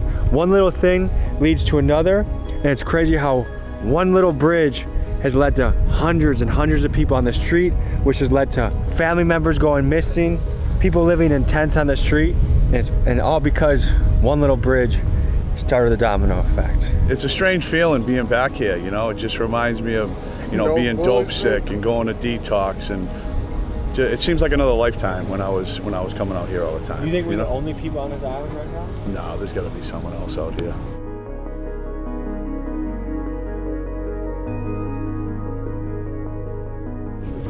Ski! Ski! It feels almost like we're watching the decay of America in slow motion. I mean, 100%. We're this rich, prosperous country, but we have these cities with all these addicts on the street. We have abandoned buildings with wooden boards over the windows. It's almost embarrassing because when most countries think of America, they don't think of this. Everybody says we want to help addicts, we want to do this. And me opening sober homes, I found this firsthand until it goes into your neighborhood. Then we want money for addiction, just not in my fucking backyard. To dig deeper on what the path of sobriety looks like, we head with Bean Shooter back to his stomping grounds of Lowell, a city near Boston, to visit his home and his sober house, to speak with the fellows there and get their insights on a path to a drug-free life.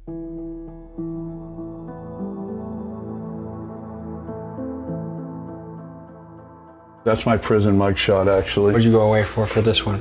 That one was trafficking over 100 pounds of marijuana. That was when you did business with the cartel? Yeah. Did that make you nervous? No, not really. They were good to me. They were good people. So when I got custody of my daughter, it was only 2 bedrooms, me and my father, and that was my bedroom. I had to make a bedroom up here, which is like a prison cell. This is how I live. Tell me you don't believe it. Look at the obligatory ice pick next to the bed. This is when I'm gonna climb down the ladder to piss at night. I'm a real fucking Viking. You really did piss that every Sometimes I have to, Tommy, you know? Sometimes I have no fucking choice. Over your lifetime, how much time did you spend in prison? I've been asked that a lot. About 13, 14 years. That's a long ass time. Yeah, but on the installment plan. Oh, this is my first sober house I bought. Want to see the house inside? Yeah. That's me. It's my old Doing time like a gentleman since 1985. Yeah, too. Was part of your journey getting sober in a sober house like this? Oh, I've been in a bunch of them, but when I got sober last time, I was in Deerfield Beach, Florida, and I was in a sober house, and I remember getting in there and I'm like, wait a minute, there's 6 guys in here paying $150 a week, that's $900 a week, that's fucking $3,600 a month in this little fucking ranch, right? And because I've always been a numbers guy, you know, selling drugs and doing whatever, and that was when I first got the idea, wow, you make money and you're helping people.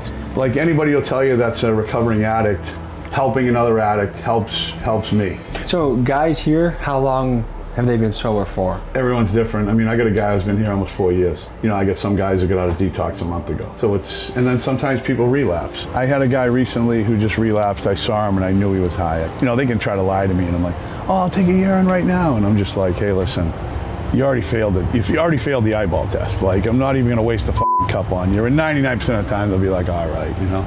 Recently, I came here just like this. We were right here on the porch, and Bundy went in, and I says, oh, go in and get so-and-so, Jason. And I heard him scream, get the Narcan. And I'd been open 5 years. I'd never had anybody die in my house. And I ran in, and I touched him, and he was ice cold. I just said, fucking, you can put the Narcan away, you know. He's gone, and that sucked. The family came, and I had to talk with them. And the kid had been here a while, 2 years, and he became a friend, you know, with him all the time. And I felt guilt over it, like, I dropped the ball, and then I talked to his brother, and his brother said, yeah, I know he got high a couple times. He'd been here so long, I was comfortable with him. I hadn't urined him for a couple of weeks, because usually at least once a week I'll urine you. And I felt like, you know, I kind of dropped the ball on that one. See someone die in the house, it sucks, so we try to keep that from happening again.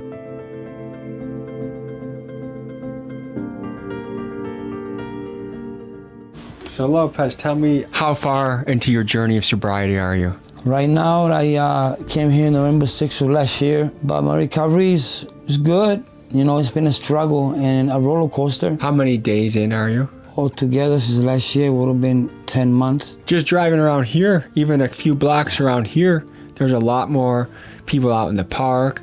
I'd imagine if your number one goal is to be sober and then you're surrounded by people that are using 2 blocks away, 3 blocks away, does it make that journey difficult? No, because sometimes, you know, when I leave out of here, I pray, I say, God, you know, just lead me in the right path. And I go from here straight to the recovery cafe.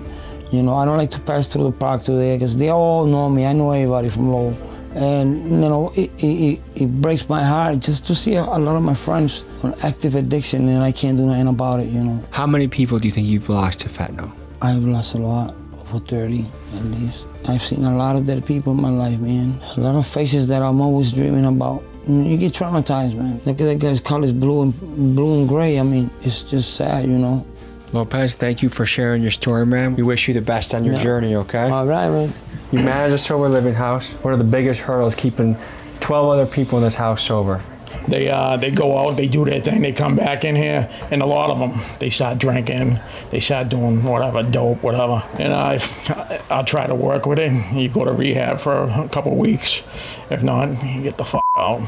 So have you had to kick someone out before? Yeah. A taxpayer might say, why am I funding addicts getting free needles, free pipes when I can barely pay rent? What do you think about that? I don't know, it's almost like you're encouraging. I don't know, it's a 50-50. It can go swing both ways. Mr. Kranowski. So how long you been sober now? So now, it's getting close to three years. He's the manager of my other sober house. So Bundy's the manager of this one, Brian's the manager of my other one. It was the perfect place for me. This is good stuff. A lot of good stuff goes on here. I got my old job back. I beat the case. They told me beat the case. You get your job back. Got my old job back. Just bought a car. First time in 15 years, probably 20 years. I'm making moves right now. Making moves. Yeah. So basically, we had these big corporate companies like Purdue Pharma, the Sackler family, pushing tons of this stuff out. then people are starting to get, that starts the addiction journey. None of them ever went to jail. None of them ever got in trouble. They're still very rich. And meanwhile, millions of Americans now are ruined so many struggling. lives, yeah. What do you guys think about that? They should be fucking hung by their balls. It's corporate greed. Gentlemen, hey, I just want to say, I wish you guys the best on your journey. Thank you for sharing your story.